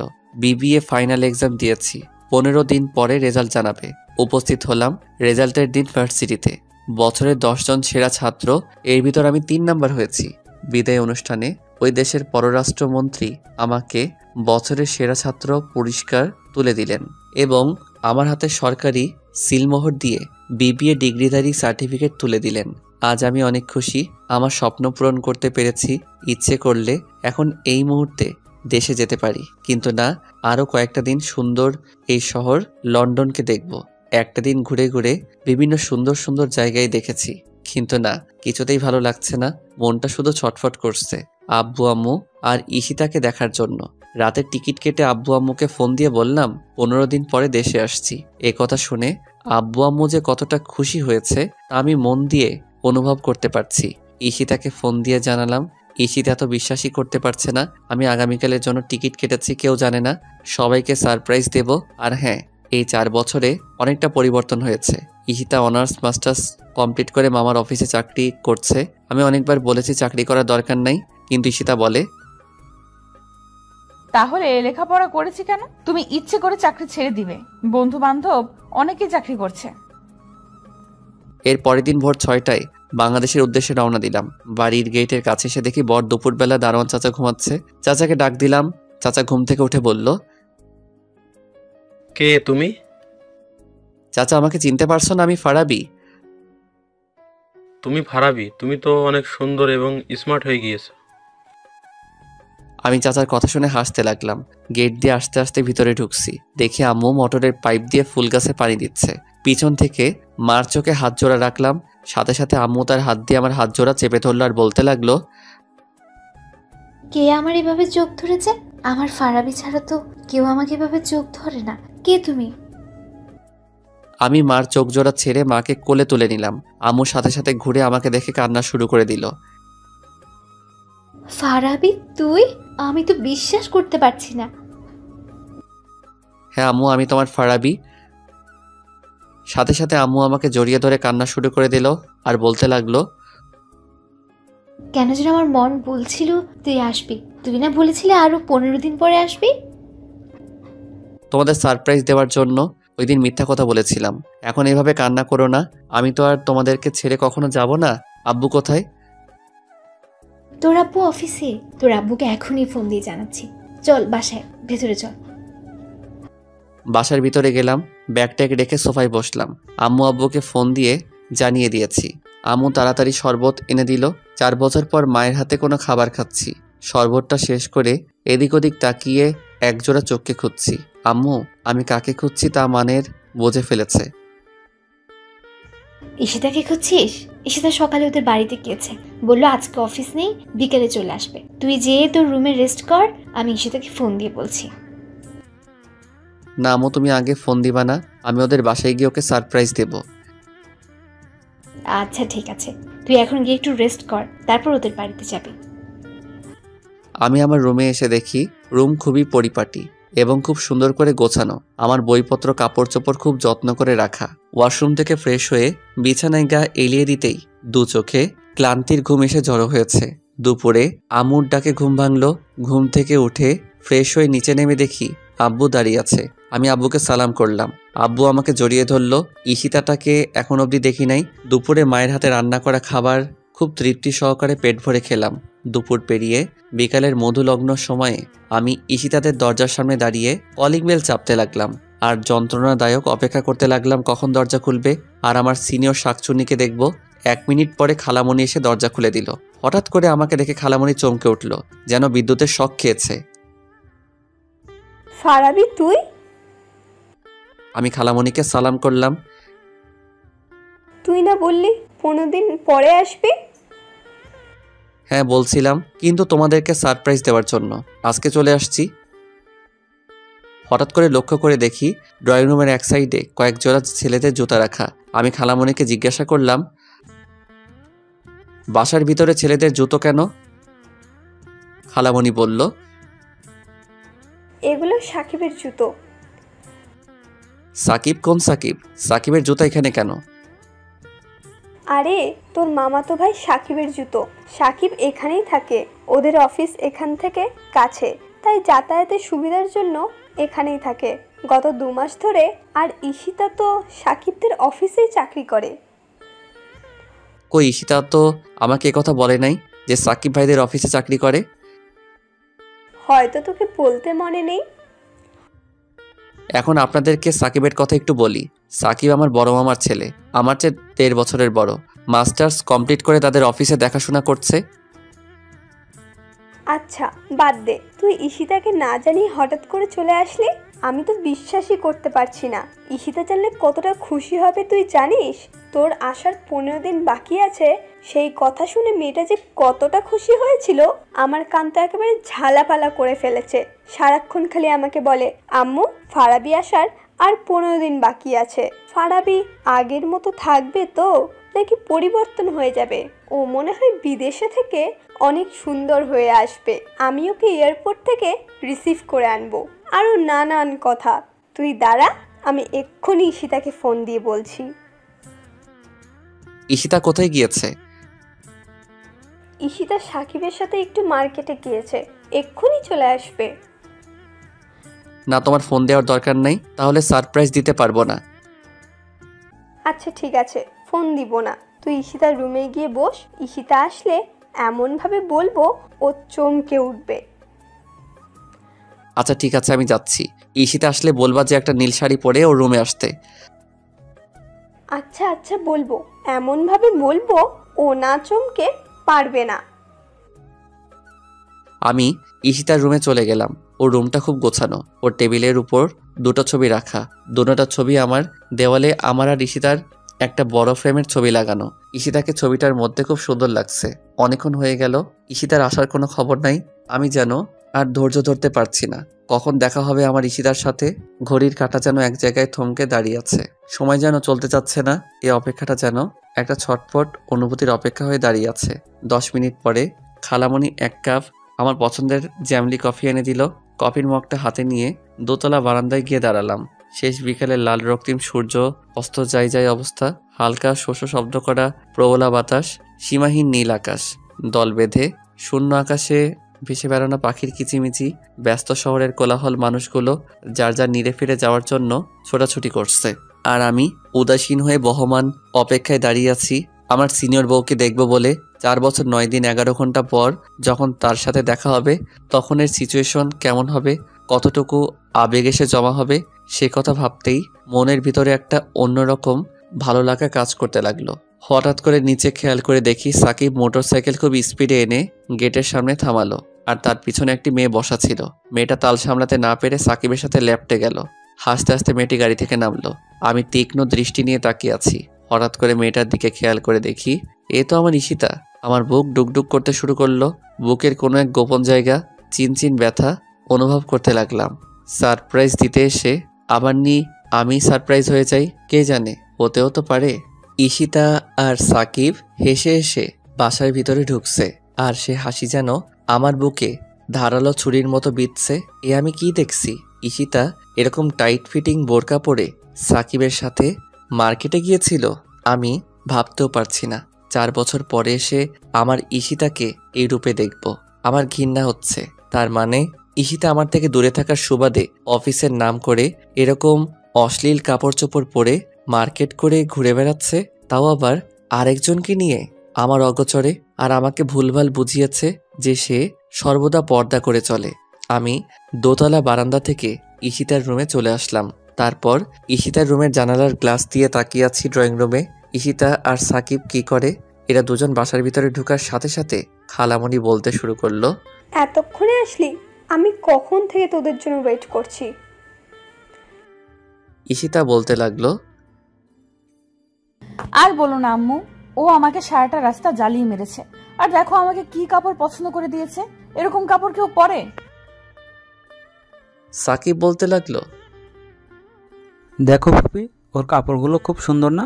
ওকে কিন্তু খুব মানাবে। ও সারা রাস্তা উল্টো আমাকে জ্বালিয়ে মেরেছে। ওর কাপড়গুলো নাকি সুন্দর না? কত সুন্দর। আর তুই যে শার্ট প্যান্টগুলো আমাকে পছন্দ করে দিয়েছিস সেগুলো তো একেবারে ডাস্টবিন। মোটেও না, আমি যেগুলো তোকে পছন্দ করে দিয়েছি সেগুলো তুই পরলে তোকে অনেক সুন্দর লাগবে। শার্ট প্যান্ট আর টাই পরলে আমাকে এমনিতে হ্যান্ডসাম লাগে, তোর ওই শার্ট প্যান্ট পরলে আমাকে ফকিরের মতো লাগবে। ওরা দুজনের কথা শুনে মনে হচ্ছে ওরা প্রকৃতপক্ষে স্বামী স্ত্রী, আর আমি তৃতীয় পক্ষ ভিলেন হয়ে তাদের মধ্যে এসে পড়েছি। এই তোরা থাম। ঈশিতা, ফারাবির কোন শাড়ি পছন্দ রে? কেন? না, এমনি। নীল আর আকাশী কেন বলতো? না এমনি। তুই এক কাজ কর, একটা নীল বা আকাশি শাড়ি পরে তোর রুমে যা। আমার রুমে ফারাবের পছন্দের নীল বা আকাশী শাড়ি পরে যেতে হবে কেন? তুই তো রুমে গেলেই দেখতে পাবি। আরে আজীব তো, আমার রুমে গেলে কি দেখতে পাবো? এত কথা বলিস কেন? তুই একটা শাড়ি পরে রুমে গিয়ে দেখ না। আচ্ছা ঠিক আছে, যাচ্ছি।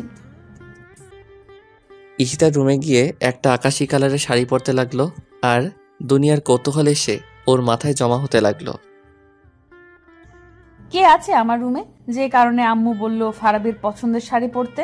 আর আমিও বা কেন ফারাবির পছন্দের শাড়ি পরছি কিছুই বুঝতে পারছি না। ঈশিতার শাড়ি পরা শেষ হলে সাকিব গিয়ে ঈশিতার রুমে ঢুকে। এইখানে আসলি কেন? এমনিতে দেখতে আসলাম শাড়ি পরলে তোকে কেমন লাগে। তোর দেখতে হবে না, তুই যা এখান থেকে। বাহ, তোকে তো আকাশি কালার শাড়িতে খুব সুন্দর লাগছে। দেখতে হবে না কার পছন্দের? এই শাড়িটা ফারাবির পছন্দের। ও নিজে আমাকে কিনে দিয়েছিল। ও বলেছিল এই শাড়িতে নাকি আমাকে খুব মানাবে আর অনেক সুন্দর লাগবে, তাই এই শাড়িটা তুলে রেখেছিলাম। ফারাবি যেদিন আসবে ওই দিন ওর সামনে এই শাড়িটা পরে দাঁড়াবো, ওকে চমকিয়ে দেবো আর বলবো, দেখো তোমার দেওয়া শাড়িটা আজও আমি যত্ন করে তুলে রেখেছি, তোমার সামনে পরবো বলে, তোমার মুখ থেকে একবার আমার প্রশংসা শুনবো বলে। বাহ বাহ, দারুণ তো। আমার দেওয়া পছন্দের শাড়ি পরলে বুঝি তোকে সুন্দর লাগবে না? তোর আবার পছন্দ? এইভাবে হাসছিস কেন? আমার দেওয়া শাড়ি পরলে তোকে আরো সুন্দর লাগবে। তোর দেওয়া শাড়ি আমার পরারও দরকার নাই, আর সুন্দর লাগারও দরকার নাই। তোর বউকে তোর শাড়ি পছন্দের শাড়ি দিস। সর সামনে থেকে। আরে কোথায় যাচ্ছিস? দাঁড়া না। এই কথা বলে সাকিব ঈশিতার হাত ধরে ফেলল। তুই আমার হাত ধরছিস কেন? আমার হাত ছাড়। আচ্ছা ছাড়বো, আগে তোর সাথে কয়েকটা ছবি তুলি। তোকে শাড়িতে যে সুন্দর লাগছে না, আমি তো চোখ সরাতে পারছি না। চোখ নিচে নামিয়ে রাখ, আমার দিকে ভুলেও তাকাবি না। আমি আরেকজনের রেখে যাওয়ার সম্পদ, সে সম্পদের দিকে কেউ কোন নজরে তাকাবে তা আমি হতে দিব না। আরে আমি তো তোর দিকে কোন নজরে তাকাই না, ভালোবাসার নজরে তাকাই। ভালোবাসার নজরে তাকাস মানে? ভুলেও এ কথা মুখে আনবি না। কোনো নজরে আমার দিকে তাকাতে পারবি না, ব্যাস। আচ্ছা ঠিক আছে, তাকাবো না। এখন চল একটা ছবি তুলি। আচ্ছা ঠিক আছে, তুল। সাকিব ঈশিতার গায়ের সাথে গা ঘেঁষে ছবি তুলতে লাগলো। এমন সময় ওরা কি করে দেখার জন্য একটু সামনে গেলাম। যখন আমি দেখলাম ঈশিতার গার সাথে গা ঘেঁষে সাকিব ছবি তুলছে, তখন আমার বুঝতে বাকি রইল না ঈশিতার সাথে সাকিবের কিছু চলছে। বুকের ভিতরে জমে থাকা 4 বছরের ভালোবাসাটা যেন সেকেন্ডের ভিতরে ঘৃণায় পরিণত হলো। রাগে আমার সমস্ত শরীর কাঁপতে লাগলো। ইচ্ছে করছে এখন গিয়ে ঈশিতার গালে কয়েকটা থাপ্পড় দেই। স্বামী দূরে রেখে আরেকজনের সাথে গা ঘেঁষে ছবি তুলে, কিন্তু ওকে আমি ভালোবাসি। ভালোবাসার মানুষের উপরে হাত তোলা যায় না, তাকে ভালোবাসার মাধ্যমেই বোঝাতে হয়, আর তা না হলে হিতে বিপরীত হয়ে যায়। আমি রাগে বাসা থেকে বেরিয়ে যাচ্ছি। খালামণি বলতে লাগলো, কোথায় যাচ্ছিস ফারাবি? ঈশিতা শাড়ি পরতে গিয়েছে, এক্ষুনি চলে আসবে। কি শাড়ি যে পরেছে তা আমি দেখেছি। আমার একটা জরুরি কাজ আছে, আমি চলে যাচ্ছি। কি এমন জরুরি কাজ যে এতদিন পরে সে ঈশিতার সাথে দেখা না করেই চলে যাচ্ছিস? ঈশিতা যদি জানতে পারে তাহলে কি হবে জানিস? কিচ্ছু হবে না, আমার কাজ আছে, আমি যাচ্ছি। চলে আসলাম বাসায়। খালামণি পিছন থেকে ডাকলো। রাগে এতটাই বিভোর ছিলাম যে কিছুই শুনিনি। বাসায় এসে সোফায় বসে আছি। আম্মু বলতে লাগলো, কিরে তুই আসলি, ঈশিতাকে আনলি না যে? ঈশিতাকে আমি আনবো কেন? ঈশিতার কি পা নেই? কি বলছিস তুই? তুই না গিয়েছিস ঈশিতাকে আনার জন্য? না, আমি যাইনি। আচ্ছা, ঈশিতা কি তোমার কাছে বলে ওদের বাড়ি গিয়েছিল? হ্যাঁ, কেন? তুমি কি ওকে হুকুম দিয়েছো যাওয়ার জন্য, নাকি ও বলেই চলে গিয়েছিল? ও বললো খালামণি আমি একটু বাড়িতে যাচ্ছি, বিকেলে চলে আসবো। হঠাৎ এই কথা কি জন্য জিজ্ঞেস করছিস বলতো? ও ওর বাড়িতে যাবে, এটা কি বলে যেতে হবে নাকি? অবশ্যই বলে যেতে হবে। তুমি জানো না, নিজের আপন বাবাও যদি মারা যায়, স্ত্রী স্বামীর হুকুম ছাড়া বাবাকে দেখতে যেতে পারে না। তুই তো ওই সময় ছিলি না।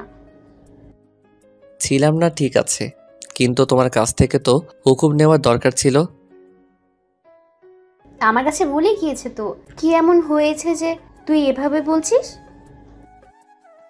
না, কিচ্ছু হয়নি, এমনি। ওইদিকে ঈশিতা শাড়ি পরে ওর রুমে গিয়ে দেখে কেউই নাই। ওর আম্মুকে জিজ্ঞাসা করলে ওর আম্মু আমার কথা সব খুলে বলে। ঈশিতা তা শুনে বিশ্বাসই করতে পারছে না যে আমি এসেছি। নিশ্চিত হওয়ার জন্য আম্মুকে ফোন দিল। আমি সোফায় বসে বারবিকিউ চানাচুর আর অমৃত মটর ভাজা খাচ্ছি। এমন সময় দরজায় কলিং বেলটা বাজতে লাগলো। আমি সোফা থেকে উঠে দরজাটা খুললাম। একজন বোরকা পরিহিত মহিলা দাঁড়িয়ে আছে, তার পিছনে একটা স্কুটি রাখা। আমি মহিলাটিকে লক্ষ্য করে বললাম, কাকে চাই? মহিলাটি কিছুক্ষণ আমার দিকে তাকিয়ে হঠাৎ আমাকে শক্ত করে জড়িয়ে ধরল। আমি হতভম্ব হয়ে বলতে লাগলাম, আরে আন্টি কি করছেন? ছাড়েন আমাকে, আমার শ্বাস নিতে কষ্ট হচ্ছে তো। কি শুরু করে দিয়েছেন? ছাড়ুন বলছি। কিন্তু আন্টি আমাকে আরো শক্ত করে জড়িয়ে ধরেছে। না, আর পারছি না, এবার বুঝি দমটা আটকে যাবে। অনেক কষ্ট করে বললাম, আরে আন্টি আমার দম আটকে যাচ্ছে, ছাড়ুন আমাকে। সাথে সাথে আমাকে ছেড়ে দিয়ে মুখের পর্দাটা তুললো আর বলতে লাগলো, শয়তান, আমি আন্টি না, আমি তোমার ঈশিতা। এই কথা বলে আবারও জড়িয়ে ধরলো। এবার কিছু একটা স্বস্তি পাচ্ছি। 4 বছরের জমিয়ে রাখা ভালোবাসার অনুভূতিটা আবেগ হয়ে একসাথে বেরিয়ে আসতে যাচ্ছে। কিছুক্ষণ জড়িয়ে ধরে রাখার পরে বলতে লাগলো, দেখি তোমাকে, আমি তো বিশ্বাসই করতে পারছি না তুমি আমার সামনে দাঁড়িয়ে আছো। আমি যা ভেবেছি তাই, তুমি আগের চেয়ে খুব সুন্দর হয়ে গেছো, কিন্তু চেহারাটা সে পিচ্চি পিচ্চি রয়ে গেছে। কি হলো, কথা বলো না কেন? কি বলবো?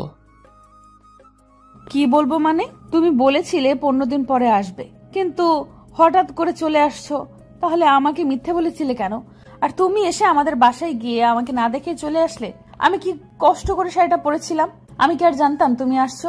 কি হলো, চুপ করে আছো কেন? কথা বলো, নাকি চেহারার সাথে মন দিল সব পাল্টে ফেলেছো? আমি ঠিকঠাক দাঁড়িয়ে রইলাম, কোনো কথা বলছি না।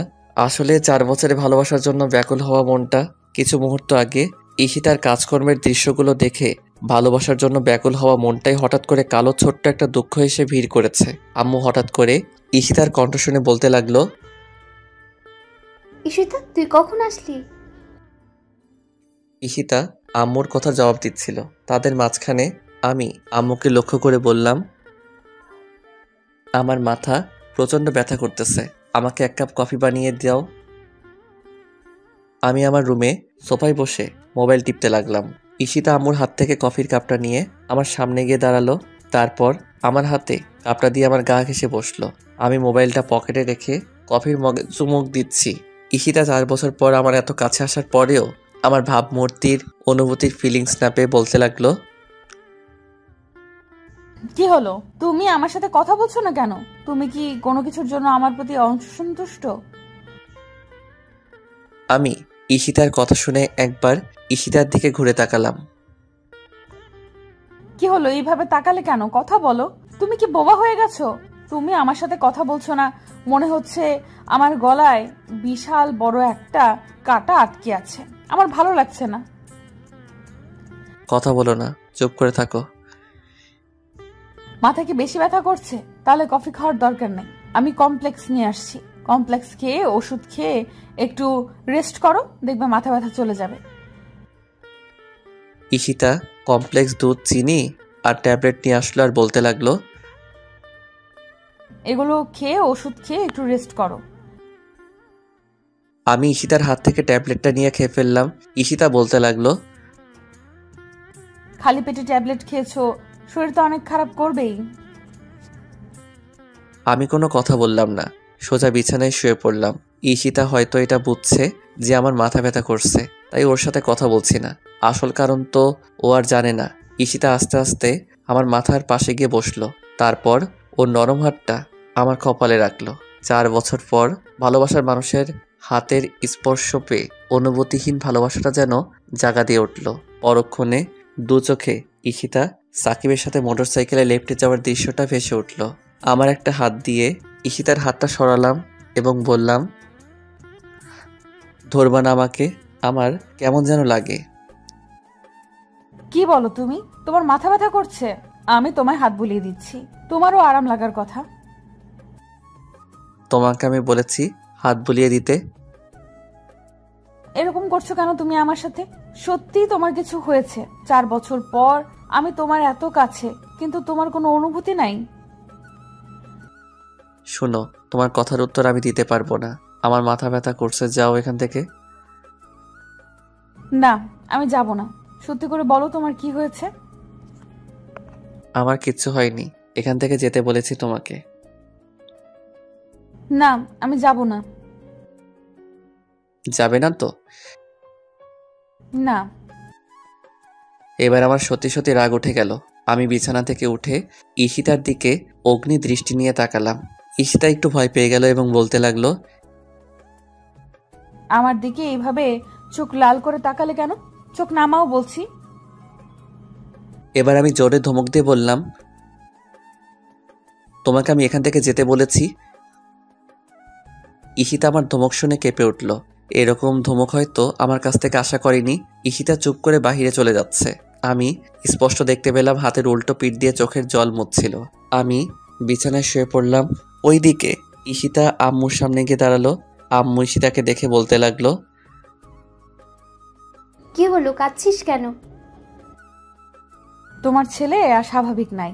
এই 4 বছরে অনেকটা পাল্টে গেছে। আমি আসার পর থেকে আমার সাথে একটা কথাও বলেনি। ওর মাথা ব্যথা করছে, আমি হাত দিয়ে ওর মাথা টিপে দিচ্ছি।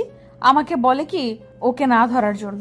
আমাকে চোখ লাল করে ধমক দিয়েছে। তোমার ছেলে সব সময় আমাকে ভয় পেত, আর এখন তোমার ছেলের চোখের দিকে তাকাতে ভয়ে কেঁপে উঠলাম। আমি ওর এরকম অগ্নিদৃষ্টি চোখ কখনো দেখিনি। আর এই জন্য এভাবে কাঁদতে হবে? ওর বুঝি মাথা ব্যথা করছে তাই তোর সাথে এরকম করেছে?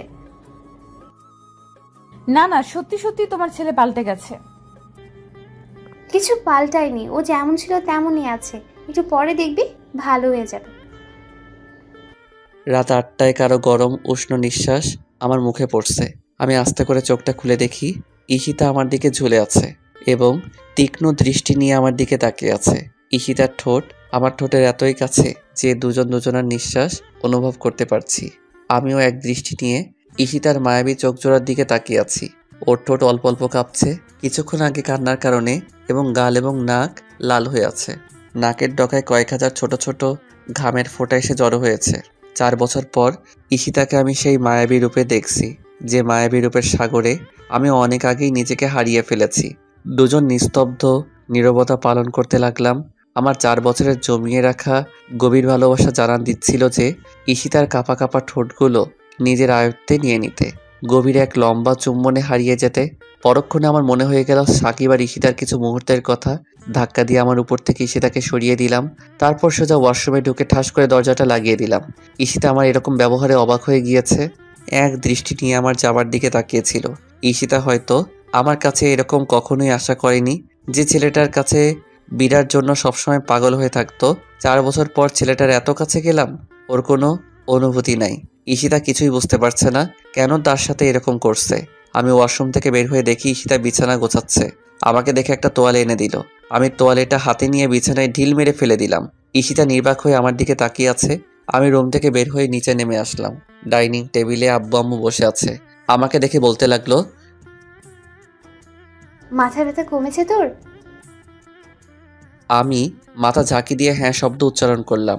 2 মিনিট পর ঈশিতা উপর থেকে ডাইনিং টেবিলে আসলো। মুখটা গোমরা করে আছে, ঠোঁটগুলো শুকিয়ে একটা থেকে আরেকটা আলাদা হয়ে আছে, যেন ঠোঁটে কোনো প্রাণের ছোঁয়া নেই। চেহারাটা অনেকটা কালো হয়ে আছে। ও লম্বা চুলগুলো দিয়ে চেহারার এক পাশ ঢেকে রাখছে আর বারবার আর চোখে আমাকে দেখছে। আম্মু ঈশিতার তার দিকে তাকিয়ে বলল, কি হয়েছে ঈশিতা তোর? ঈশিতা মাথা ঝাঁকি দিয়ে বলল, না কিছু হয়নি। তাহলে এভাবে দাঁড়িয়ে আছিস কেন? বস। ঈশিতা আমার পাশে একটা চেয়ার টেনে বসলো। আমি অল্প খেয়ে টেবিল থেকে উঠে পড়লাম। আম্মু জিজ্ঞাসা করলো, কি হলো, উঠে পড়লি কেন? আমার খাওয়া শেষ। ঈশিতা বুঝতে পারছে না আমার এগুলো করার মানে কি। আমি রুমে এসে বিছানায় শুয়ে পড়লাম। 10 মিনিট পর ঈশিতা আমার রুমে আসলো। ঈশিতা আমাকে দেখে আমার মাথার পাশে এসে বসলো। কি হয়েছে তোমার? সত্যি করে বলো তো, কেন এমন করছো? কিরকম করছি? যে এত বছর পরে এসে আমাকে কাছে পেয়েও কোনো ফিলিংস নাই তোমার। আমার সাথে ঠিকঠাক ভাবে কথাও বলছো না, অদ্ভুত সব আচরণ করছো। আমি কোনো অদ্ভুত আচরণ করছি না। আমি ঘুমাবো, লাইট অফ করো। তুমি সত্যি অনেকটা পাল্টে গেছো। তুমি আর আমার আগের ফারাবি নাই, তুমি চেঞ্জ হয়ে গেছো। আমি আগে যেমন ছিলাম এখনো ঠিক তেমনই আছি। বেশি কথা না বলে চুপচাপ ঘুমাও তো। ঈশিতার সাথে সাথে আমার হাতটা ধরে ফেললো। আমি কি তোমার সাথে অন্যায় কিছু করেছি? বলো আমাকে। যদি কিছু করে থাকি তাহলে আমাকে মারো, বকা দাও, কিন্তু আমার সাথে এরকম করো না প্লিজ। আমাকে ইগনোর করো না। আমি তোমার এই অদ্ভুত আচরণগুলো মেনে নিতে পারছি না। এই তোমাকে না বলছি আমি ঘুমাবো। তোমার এই পেচের পেচের ভালো লাগে না, আমার হাত ছাড়ো। ঈশিতা আমার এই কথা শুনে কান্না শুরু করে দিল। কান্নার আওয়াজ পেয়ে আম্মু আমার রুমে চলে আসলো। আম্মু বলতে লাগলো, কি হয়েছে ঈশিতা? দেখো তোমার ছেলে আমার সাথে কেমন করছে। কি হয়েছে ফারাবি, তুই মেয়েটার সাথে এরকম করছিস কেন? আমি কিছু করছি না, ওকে বলো কান্না থামাতে, আর না হয় অন্য রুমে গিয়ে কান্না করতে আমি ঘুমাবো। না, আমি এখান থেকে যাব না। আমি এই রুমেই কান্না করব। না গেলে আমি চলে যাই। আমি রুম থেকে বাহির হতে যাব এমন সময় ঈশিতা কান্না করতে করতে রুম থেকে বাহির হয়ে গেল। আম্মু পিছন থেকে ঈশিতাকে ডাকছে কিন্তু ঈশিতা শুনছে না। আম্মু ঈশিতার পিছনে যেতে লাগলো। আমি দরজা লাগিয়ে বিছানায় শুয়ে পড়লাম, কিন্তু কিছুতেই ঘুম আসছে না। বুকটা কেমন যেন খালি খালি লাগছে, কিসের যেন অভাব। 4 বছর আগে বাহিরে যাওয়ার সময় ঈশিতা আমার বুকে মাথা রেখে বলেছিল, তোর এই বুকটা শুধু আমার জন্য বরাদ্দ। এখানে আর অন্য কাউকে ঠাঁই দিবি না। আমার বাকিটা জীবন তোর এই বুকে মাথা রেখে ঘুমাতে চাই। এসব ভাবতে ভাবতে কখন ঘুমিয়ে গেলাম বলতে পারবো না। সকাল 10টায় ঘুম ভাঙলো। আমি ফ্রেশ হয়ে নিচে নেমে ঈশিতাকে দেখতে পাচ্ছি না। সারা রাত কোথায় ছিল, কোন রুমে ছিল তাও জানি না। আমি আম্মুকে ঈশিতার কথা জিজ্ঞাসা করলাম। আম্মু বলতে লাগলো, আমি জানি না। তুমি জানো না মানে? 4 বছর পরে এসে মেয়েটার সাথে এরকম ব্যবহার করতে পারলি তুই? মেয়েটা সারা রাত ড্রয়িং রুমে সোফায় বসে কান্না করেছে, একটুও ঘুমায়নি। এখন কোথায়? চলে গেছে। চলে গেছে মানে? কোথায় চলে গেছে? ওদের বাসায়। আম্মুর কথা শুনে আমার রাগ উঠে গেল। যে কারণে 4 বছর পরে এত কাছে আসার পরে ওকে আপন করে নিতে পারিনি, আবারও না বলে ওই বাড়িতে গিয়েছে। কেন গিয়েছে? সাকিবের সাথে কথা বলার জন্য।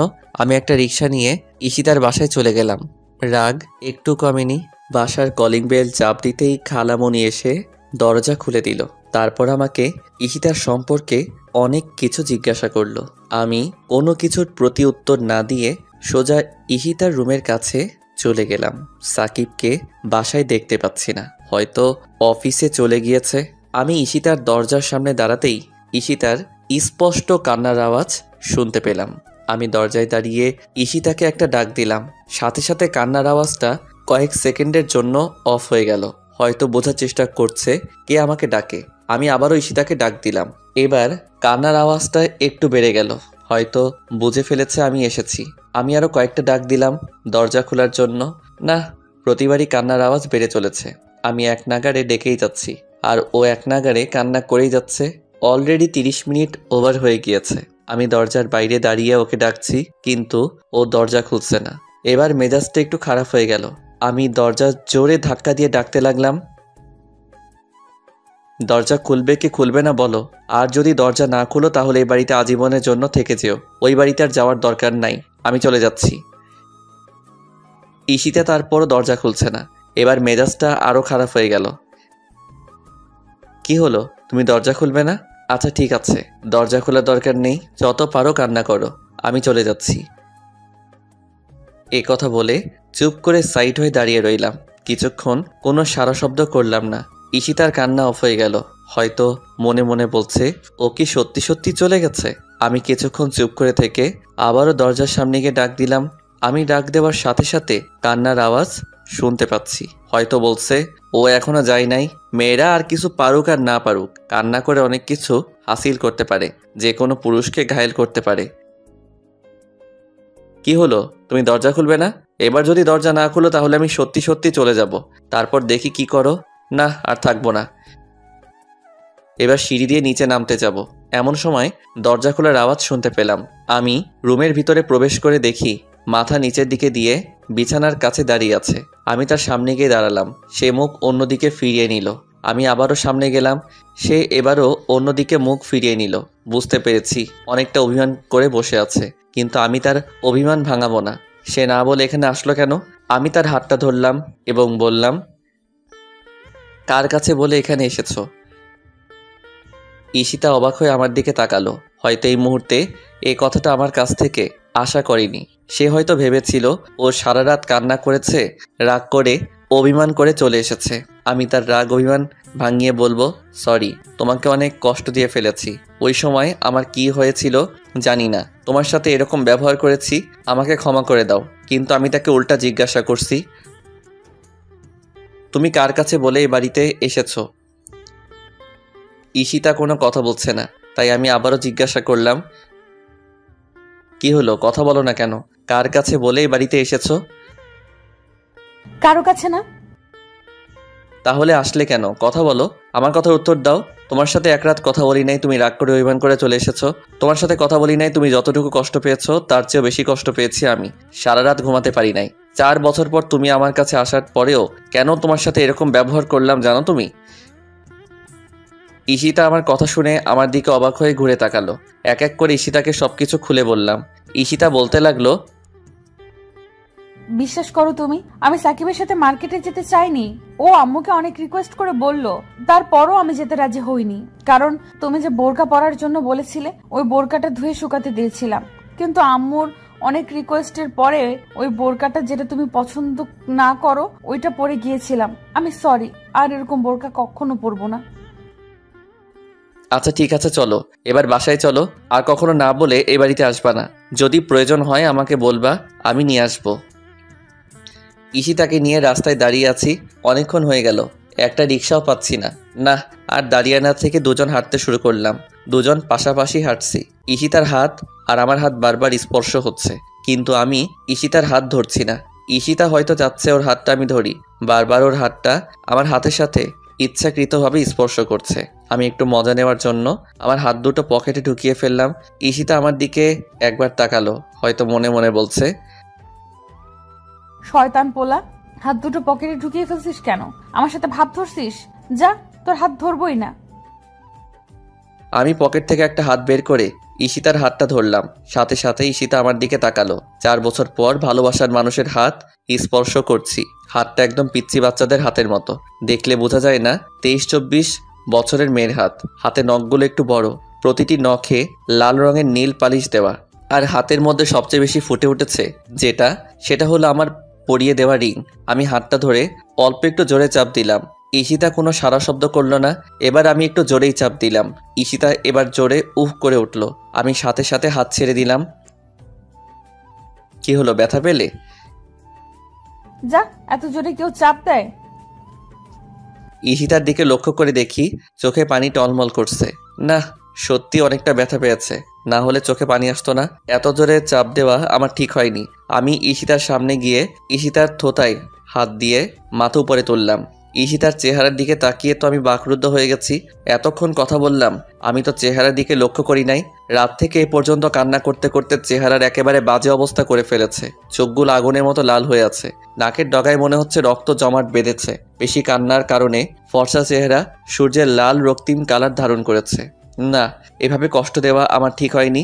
আমি গতকাল রাতে একটু বেশি করে ফেলেছি। হঠাৎ করে হয়তো আমার এমন ব্যবহার মেনে নিতে পারে নাই, তাই সারা রাত কান্না করেছে। আমি ঈশিতার 2 গালে হাত দিয়ে বললাম, এ কি, কান্না করতে করতে চেহারার কি বাজে অবস্থা করেছো? এইভাবে কেউ কান্না করে? তোর ব্যবহারের জন্যই তো। আসলে আমি রিয়েলি সরি। আমি বুঝতে পারিনি তুমি এতটা কষ্ট পাবে। কি করবো বলো, ওই সময় আমার মাথা ঠিক ছিল না। এক হলো মাথা ব্যথা, আর এক হলো তোমার চিন্তা। দোনোটা মিলিয়ে আমার মাথা নষ্ট করে দিয়েছিল। তাই মুখ দিয়ে যা এসেছে তাই বলেছি। এবারের মতো তোমার পিচ্চি বরটাকে মাফ করে দাও। কোনো মাফ নাই। কেন, সরি বললাম তো, আর কখনো এরকম করব না, তোমাকে কষ্ট দিব না। এবারের মতো মাফ করে দাও। বললাম তো কোনো মাফ নাই। তুমি আমাকে বেশি কষ্ট দিয়েছো, সারা রাত কান্না করিয়েছো। এত সহজে মাফ করে দিলে তুমি আমাকে আবার কষ্ট দিবে। আর কখনো কষ্ট দিব না, এই যে প্রমিস করে বলছি। না, হবে না। তাহলে কি করলে মাফ করবে? যা বলবো তা করবে তো? হ্যাঁ, করব। কিছু শর্ত মানতে হবে। কি শর্ত? কি শর্ত আগে বলতে পারবো না। আগে তুমি বলো আমার শর্তগুলো মানবে কি মানবে না।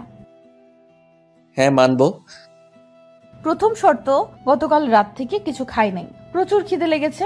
এখন বাসায় গিয়ে আমাকে নিজ হাতে খাইয়ে দিতে হবে। কি বলো তুমি, কাল রাত থেকে কিছু খাও নাই, এই জন্য চেহারার এই অবস্থা করেছো। চলো এখন তাড়াতাড়ি বাসায় চলো। না, আগে আমার শর্তগুলো শোনো। শর্ত পরে শুনবো, আগে তাড়াতাড়ি বাসায় চলো। এইভাবে না খাইয়ে থাকলে শরীরে রোগ বেঁধে যাবে। কিচ্ছু হবে না আমার, আগে আমার শর্তগুলো শোনো। বললাম তো পরে শুনবো, আগে বাসায় চলো। বাসায় গিয়ে তারপর শুনবো। তার মানে তুমি আমার শর্তগুলো শুনবে না? আচ্ছা ঠিক আছে, তাড়াতাড়ি বলো। প্রথম শর্ত মনে আছে তো? হ্যাঁ আছে। তাহলে দ্বিতীয় শর্ত, আজকে থেকে আমি যা চাইবো তা অনায়াসে এনে দিতে হবে, কখনো না করতে পারবা না। আচ্ছা ঠিক আছে, এনে দিব। তাহলে তৃতীয় শর্ত, হ্যাঁ বলো। আমি যদি কখনো ভুল করি তাহলে আমাকে শুধরিয়ে দিবে, আর না হয় আমাকে বলবে, আমি শুধরে নিব। কিন্তু আমাকে না বলে তার কারণে আমাকে ইগনোর করা চলবে না। আমাকে দূরে সরিয়ে দিতে পারবে না, ধমক দিতে পারবে না। যদি আমাকে কিছু না বলে আমার সাথে গতকালকের মতো উল্টাপাল্টা কিছু করো, তাহলে একটা বাড়ি দিয়ে মাথাটা ফাটিয়ে হসপিটালে ভর্তি করে রাখবো। তারপর তুমি কাঁদবে। কাঁদলে কাঁদবো, চতুর্থ শর্ত। আরও আছে? হ্যাঁ, আরো অনেক। আচ্ছা দাঁড়াও 1 মিনিট। এই মিয়া, আপনারা শুনছেননি? আরে ওইদিকে কি দেখেন? আমার দিকে তাকান। আপনাকে বলছি, শুধু তো গল্প পড়তে বসে থাকেন। কীর্তি কারবারটা দেখছেননি? আমার সিনিয়র আপুর, নাউজুবিল্লাহ, সিনিয়র বউয়ের। এতে আর বউ ওইয়া মোটর সাইকেলে আরেক স্যামরার লগে ল্যাপটি মাইরা ঘুইরা বেড়াইছে, গার সাথে গা ঘেসে ছবি তুলছে। তার এই অপরাধের জন্য আমার কাছে একবার সরি বলছে, আমি মাফ করে দিছি। আর আমি তার সাথে একটু রাগ দেখিয়ে কথা বলছি, তারপর 3 বার সরি বললাম। কিন্তু আমার মাফ নাই। এই মাঝ রাস্তায় রোদের মধ্যে দাঁড়িয়ে আমাকে শর্ত দিচ্ছে। অলরেডি 3টা দিয়ে ফেলেছে, আরও অনেক আছে। কেমনটা লাগে বলেন? মেজাজটা গরম হয়ে যায়নি? মনটা কয় থাপড়াইয়া সবগুলো দাঁত ফেলে দেই। মেয়েদেরকে বেশি ভালোবাসা দেখানো ঠিক না, তাহলে তারা আল্লাদি হয়ে মাথায় চড়ে বসে। এই কি হলো? কাকে থাপড়িয়ে দাঁত ফালানোর কথা বলছো? না, কাউকে না। কি বলতেছিলা বলো। তাহলে চতুর্থ শর্ত শোনো। হ্যাঁ বলো। এই 4 বছরে তুমি ছিলে না বলে আমার কোনো পছন্দের জায়গায় ঘুরতে যেতে পারি নাই। এখন থেকে প্রতি বিকেল বেলা আমাকে আমার পছন্দের জায়গায় ঘুরতে নিয়ে যেতে হবে, এবং আজ বিকেলে এক জায়গায় যাব, ওই জায়গায় নিয়ে যেতে হবে। যথা আজ্ঞা। তাহলে পঞ্চম শর্ত। পঞ্চম শর্তটা কিন্তু একটু কঠিন। যত কঠিন হোক তুমি বলো। আমাকে সারা রাত কাঁদানোর জন্য এবং কষ্ট দেওয়ার জন্য এই মাঝ রাস্তায় 20 বার কান ধরে উদ্বস করতে এবং বলতে হবে আমাকে আর কখনো কষ্ট দিবে না। কি বলো তুমি? এর আগের শর্তগুলো ঠিক আছিল, কিন্তু এটা কি শর্ত দিলে তুমি? এই মাঝ রাস্তায় এত মানুষের মধ্যে আমি 20 বার কানে ধরে উঠবস করব? হ্যাঁ, করতে হবে। দরকার হলে আরো মানুষ ডেকে আনবো, তারপরও করতে হবে। না, মেজাজটা খারাপ হয়ে গেল। মান সম্মান আজ আর থাকবে না। মন চাচ্ছে উপরে তুলে একটা আছাড় মারি। দেখতে তো পিচ্চি মাইয়ার মতো লাগে, হাত পা ছোট ছোট, মুখটা গোল, মনে হয় 16-17 বছরের মেয়ে। কিন্তু কে বলবে এই মেয়ের বয়স 23-24, আমার চেয়ে 1.5-2 বছরের বড়। এখন 20 বার কান ধরে উদ্বস করবা আর বলবা আমাকে আর কখনো কষ্ট দিবা না। 20 বার? ওই শাস্তিটা একটু কমানো যায় না? না, কমানো যাবে না। প্লিজ দেখো না, কোনো উপায় কমানো যায়নি? 20 বার উঠবস করলে আমি বাঁচবো? না, 20 বার ওই উদ্বস করতে হবে। আমাকে কষ্ট দেওয়ার সময় মনে ছিল না? 15 বার করি? না, 20 বার। কি আর করা, এখন 20 বারই উঠবস করতে হবে। আমি কানে ধরে উঠবস করতে যাব, দেখি রাস্তার সব মানুষ আমার দিকে তাকিয়ে আছে। হায় হায়, আজকে তো মান ইজ্জত সব প্লাস্টিক হবে আমার। আমি কান থেকে হাত ছেড়ে দাঁড়িয়ে রইলাম। কি হলো? দাঁড়িয়ে রইলে কেন? উদ্বস করো। চলো বাসায় গিয়ে উঠবস করব। তুমি যতবার বলবে ততবার। এখানে প্রচুর মানুষ। বাসায় গিয়ে না, এখানেই করতে হবে, মানুষের সামনে। এটা আমাকে সারা রাত কাঁদানোর শাস্তি। কি হলো, উদ্বস করবা না? আচ্ছা ঠিক আছে, না করলে আমি চলে যাই। এ কথা বলে ঈশিতা হাঁটতে লাগলো। আরে কোথায় যাচ্ছ? তুমি তো বাসায় যেতে মানা করেছো, এখন যেদিকে যেতে পারি। আরে দাঁড়াও, উঠবস করছি তো। তাহলে করো। এখন ভাবতে লাগলাম শাস্তিটা কোনো উপায়ে কমানো যায় নাকি। হ্যাঁ, মাথায় একটা বুদ্ধি এসেছে। আচ্ছা, তোমাকে যদি এখান থেকে কোলে করে বাসায় নিয়ে যাই তাহলে? সত্যি নিয়ে যাবে? হ্যাঁ, নিয়ে যাব। তাহলে 5 বাদ যাও। এখন 15 বার উদ্বস করো। মাত্র 5টা? 60 কেজি ওজনের বস্তা বাসায় নিয়ে গেলে তো আমার জান যাবে আর আসবে। এত কষ্ট করব? মাত্র 5টা বাদ? কি বললে তুমি? আমি 60 কেজি? আমি বস্তা? হাই হাই, কি বলে ফেললাম। আমাকে কোলে করে বাসায় নিয়ে যেতে হবে। এখন 25 বার উদ্বস করবা। 25 বার কেন? 20 বার না বললে? এখন 25 বার উদ্বস করতে হবে। আমাকে বস্তা বললে কেন? আমি 60 কেজি? আমি মোটেও 60 কেজি না, আমি 47 কেজি। এখন চুপচাপ 25 বার উদ্বস করো। আচ্ছা ঠিক আছে, সরি, 5 বারই কমিয়ে দাও। তাহলে 20 উদ্বস করো। আবার 20 বার কেন? 15 বার হবে। তাহলে আমাকে বস্তা বললে কেন? এই জন্য 5 বেড়েছে। 20 যোগ 5 25। এখান থেকে তুমি আমাকে কোলে নিয়ে বাসায় নিয়ে যাবে, তাহলে 5টা কমবে। 25টা থেকে 5টা চলে গেলে থাকে 20। এখন 20 বার উদ্বস করো। কেমনটা লাগে বলেন? 5টা বিয়োগ করে কমালাম, ও আবার 5টা এনে যোগ করলো, তাহলে ঘুরে তো 20টাই হলো। যেই লাউ সেই কদু, কোলে করে বাসায় নিয়ে যাব তো ফাও। কি আর করা, কোনো উপায় নেই। চুপচাপ 20 বার উঠবস করে ফেলা ভালো। আমি কান ধরে উঠবস শুরু করলাম। ঈশিতা আমার উঠবস দেখে মুচকি মুচকি হাসছে, আর রাস্তার সব লোক এক দৃষ্টি নিয়ে আমার দিকে তাকিয়ে আছে। আমি চোখ বুজে 8টা নিয়ে ফেললাম। কপাল দিয়ে অল্প অল্প ঘাম বের হচ্ছে, আর 4টা নিয়ে কোমরে হাত দিয়ে দাঁড়িয়ে পড়লাম। কি হলো, দাঁড়িয়ে পড়লে কেন? আমার কোমর প্রচুর ব্যথা করতেছে। সত্যি? হুম। তাহলে আর উদ্বোস করার দরকার নেই, চলো বাসায় চলে যাই। চলো। আমি মুচকি মুচকি এসে মনে মনে বলতে লাগলাম, আমার সাথে চালাকি করো। আমি 5টা কমালাম আর তুমি 5টা বাড়িয়ে দিলে, এখন মোট 10টা নিলাম, কেমন হলো? ঈশিতা আমার মুচকি হাসি দেখে বলতে লাগলো, তুমি হাসো কেন? না এমনি। তার মানে তুমি আমাকে মিথ্যা বলেছো, তোমার কোমরে কোনো ব্যথা নাই? না আছে তো। আচ্ছা ঠিক আছে, এখন আমাকে কোলে নাও। কোমরে ব্যথা নিয়ে? তুমি কিন্তু আমাকে কথা দিয়েছো। আচ্ছা ঠিক আছে, নিচ্ছি। ঈশিতাকে কোলে নিয়ে হাঁটতে শুরু করলাম। ঈশিতা আমার কপালে বেয়ে আসা ঘামগুলো তার শাড়ির আঁচল দিয়ে মুছে দিচ্ছে। একটা মানুষ যে তার প্রিয় মানুষকে কতটুকু ভালোবাসে তার কেয়ারিং দেখে বোঝা যায়। আমি তোমাকে অনেক ভালোবাসি, তাই তো সব দিকে তোমার এত কেয়ার করি। ঈশিতা তার হাত দিয়ে আমার গলা জড়িয়ে ধরে আছে এবং পলকহীন দৃষ্টি নিয়ে আমার দিকে তাকিয়ে আছে। কি দেখো? আমার পিচ্চি বরটাকে। আমাকে দেখার কি আছে? তোমার মাথা একটু নিচে নামাও। আমি মাথাটা নিচে নামালাম। ঈশিতা তার হাত দিয়ে আমার স্টাইল করা চুলগুলো সব ওলট পালট করে দিল। কি হলো, চুলগুলো এমন করলে কেন? তোমাকে এত সুন্দর এত স্মার্ট লাগে কেন? তাই বলে চুলগুলো তুমি এমন করবে?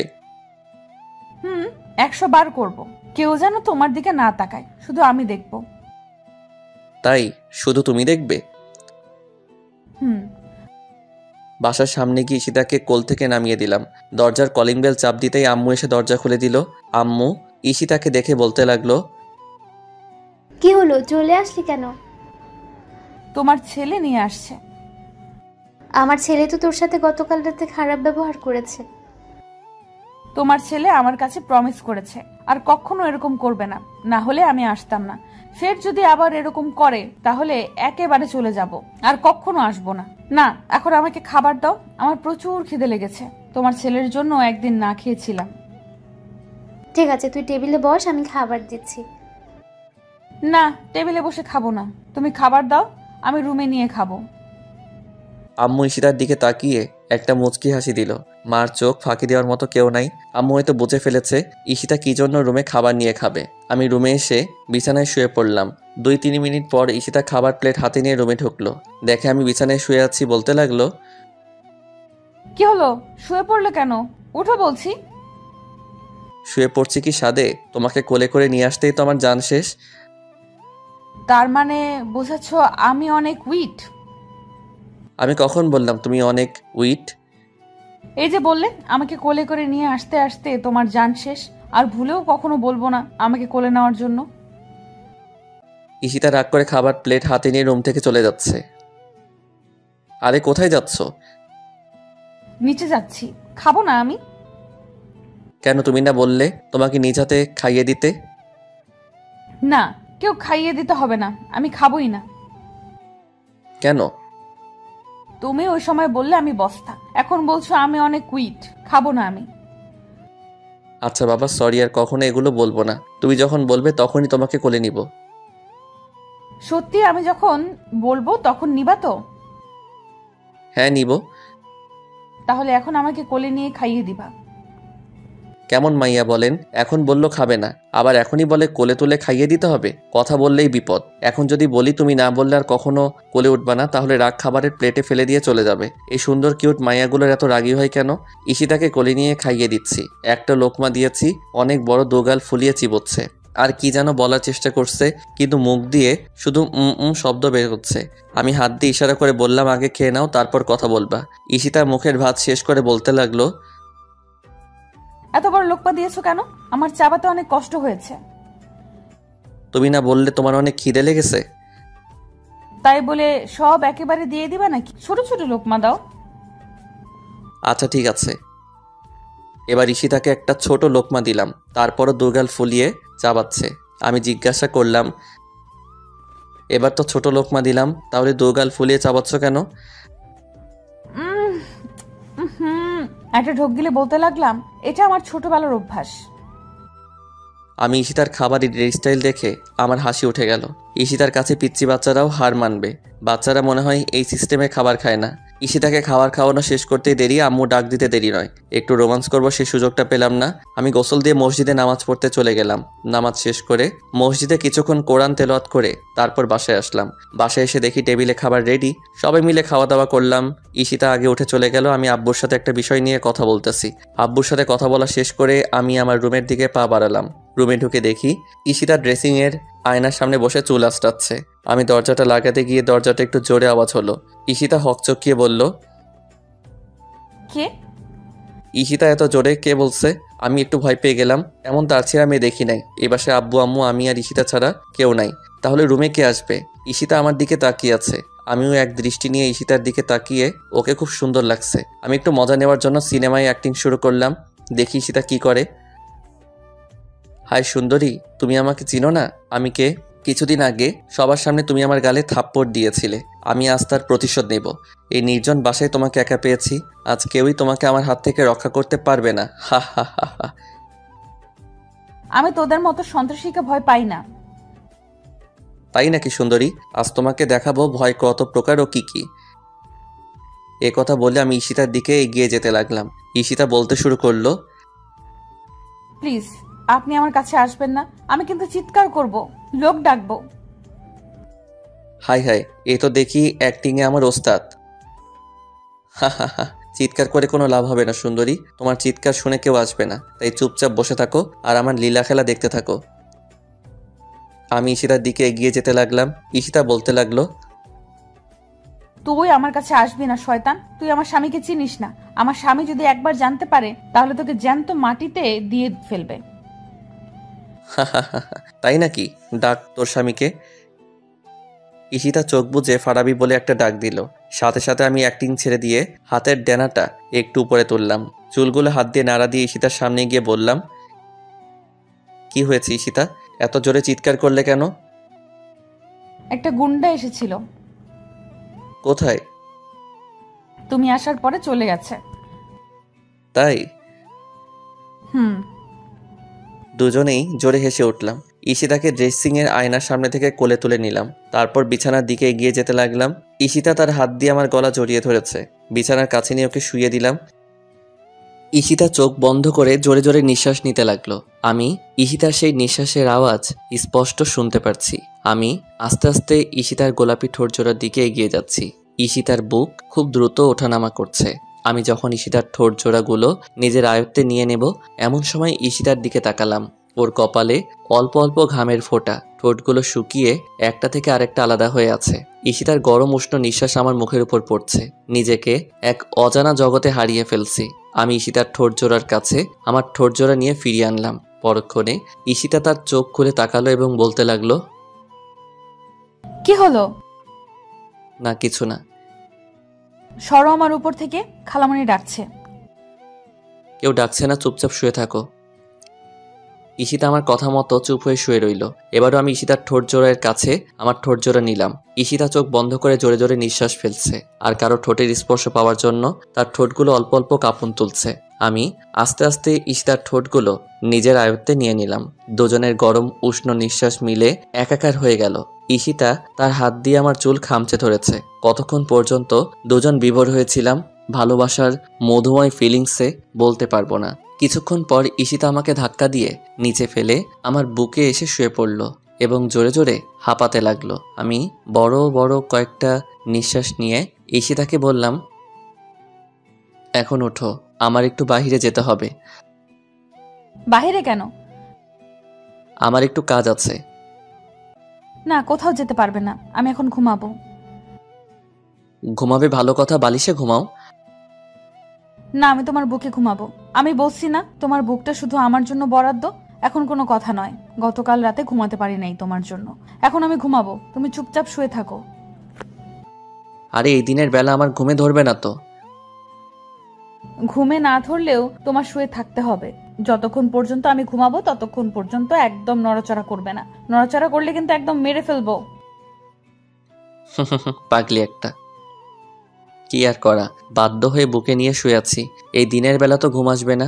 ঈশিতার দিকে তাকিয়ে দেখি চোখের পাতা একবার খুলে একবার বন্ধ করে, ছোট বাচ্চাদের মতো চুপটি করে আমার বুকে শুয়ে আছে। ওর লম্বা চুলগুলো দিয়ে মুখের একপাশ ঢাকা। ওকে ঘুমন্ত অবস্থায় খুব মায়াবী লাগছে। মুখের চুলগুলোতে হাত দিয়ে সরিয়ে কপালে একটা চুমু এঁকে দিলাম। ঈশিতা সাথে সাথে একটু নড়ে চড়ে আমাকে শক্ত করে জড়িয়ে ধরলো। ঈশিতাকে বুকে নিয়ে শুয়ে থাকতে থাকতে কখন যে নিজেই ঘুমিয়ে গেলাম বলতে পারবো না। বিকাল 5টা ঈশিতা আমাকে ঘুম থেকে ডেকে তুলে তাড়াতাড়ি ওয়াশরুমে পাঠিয়ে দিল। আজকে নাকি ওকে ওর পছন্দের জায়গায় নিয়ে যেতে হবে। ওয়াশরুম থেকে বের হয়ে দেখি ঈশিতা দাঁড়িয়ে আছে তোয়ালে হাতে।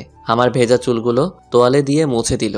তারপর আমার পছন্দের নীল কালারের একটা পাঞ্জাবি এনে দিয়ে বলল, তাড়াতাড়ি এটা পরো। আমার প্রিয় কালারের পাঞ্জাবি কোথায় পেয়েছো জিজ্ঞাসা করতেই বলল, চাকরির প্রথম মাসের টাকা দিয়ে তোমার জন্য এই পাঞ্জাবি কিনেছিলাম। আমি রেডি হয়ে ড্রয়িং রুমের সোফায় বসে আছি। ঈশিতা এখন আসার কোনো খবর নাই। মেয়েদের সাজতে এত সময় লাগে কেন? হঠাৎ করে লক্ষ্য করে দেখি ঈশিতা সিঁড়ি দিয়ে নিচে নামছে। আমি পলকহীন দৃষ্টি নিয়ে ঈশিতার দিকে তাকিয়ে আছি। আমি যেন চোখ সরাতে পারছি না। আকাশি কালার শাড়ি, শাড়ির কুচিগুলো এত সুন্দর করে দিয়েছি যে মনে হচ্ছে যে মেশিনে কুচিগুলো দিয়ে ক্লিপ লাগিয়ে দিয়েছে। দুহাত ভর্তি নীল চুড়ি, কপালে লাল টিপ, ঠোঁটে হালকা গোলাপি লিপস্টিক, চোখে গাঢ় করে কাজল, লম্বা রেশমি কালো চুলগুলো কোমর পর্যন্ত ছাড়িয়ে। বাগানের ঠিক উপরে একটা টকটকে লাল গোলাপ। সেই লাল গোলাপটা যেন ঈশিতার সৌন্দর্যটা আরও কয়েকগুণ বাড়িয়ে দিয়েছে। আমি মুগ্ধ মহিমায় তাকিয়ে আছি আমার সিনিয়র বয়সীর দিকে, যেন স্বর্গ থেকে উঠে আসা কোনো অপ্সরী আমার সামনে দাঁড়িয়ে। ঈশিতা আমার সামনে এসে হাসি মুখে বলতে লাগলো, দেখো তো আমাকে কেমন লাগছে। অনেক সুন্দর লাগছে। শুধু সুন্দর লাগছে? আমি ঈশিতার দিকে তাকিয়ে দেখি হাসি উজ্জ্বল চেহারাটা মুহূর্তের মধ্যে ফ্যাকাশে হয়ে গেল। হয়তো মনে মনে বলছে, আমি এতক্ষণ লাগিয়ে এত সুন্দর করে সাজলাম আর ওর কিনা বলছে শুধু সুন্দর লাগছে। আমি ঈশিতার ফ্যাকাশে চেহারা দেখে বলতে শুরু করলাম, তোমাকে সত্যি অনেক সুন্দর লাগছে। তোমাকে এতটাই সুন্দর লাগছে যে আমি তোমার কাছ থেকে চোখ সরাতে পারছি না। তোমার এই সৌন্দর্যের কাছে স্বর্গের যে কোনো অপ্সরীয় হার মানতে হবে। ঈশিতা আমার মুখে তার সৌন্দর্যের প্রশংসা শুনে মুচকি হেসে বলল, হইছে, আর বলতে হবে না, চলো। ঈশিতাকে নিয়ে ঈশিতার পছন্দের একটা পার্কে চলে গেলাম। সূর্য মামা যতক্ষণ না পশ্চিম আকাশে হেলে পড়েছে ততক্ষণ পর্যন্ত দুজন পার্কে বসেছিলাম। দিনের আলোকে বিদায় জানিয়ে সন্ধ্যা যখন চারপাশকে গ্রাস করবে তখন দুজন হাত ধরে হাঁটতে শুরু করলাম অসংখ্য বাতিধারা ভরপুর শহরের সুন্দর রাস্তায়। ঈশিতা একটু থেমে থেমে হাঁটছে। আমি বালিকাকে জিজ্ঞাসা করলাম, কি হলো, খিদে লেগেছে? ঈশিতা মাথা নাড়িয়ে হ্যাঁ বলল।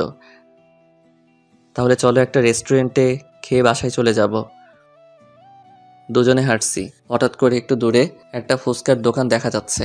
ঈশিতা ফুচকার দোকানটা দেখে খুশি হয়ে দৌড়ে ফুচকার দোকানের সামনে চলে গেল। আমি যে ঈশিতার সাথে আছি তার খেয়ালই নাই। আমি আস্তে আস্তে হাঁটছি। ঈশিতা ফুচকার দোকানের সামনে গিয়ে পিছনে ফিরে তাকালো। আমাকে দেখতে পাচ্ছে না।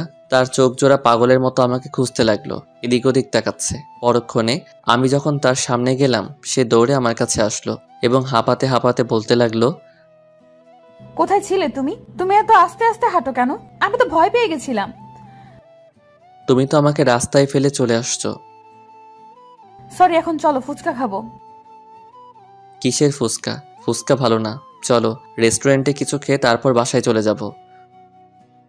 না, আমি রেস্টুরেন্টে খাবো না, আমি ফুচকা খাবো। ফুচকা ভালো না তো, এগুলো খেলে পেটে সমস্যা হবে। তার চেয়ে ভালো রেস্টুরেন্টে কিছু খেয়ে তারপর বাসায় চলে যাবে। না, আমি ফুচকাই খাবো। বালিকাকে কোনোভাবে বোঝাতে পারলাম না। বালিকা দৌড়ে গিয়ে 3 প্লেট ফুচকা অর্ডার দিল।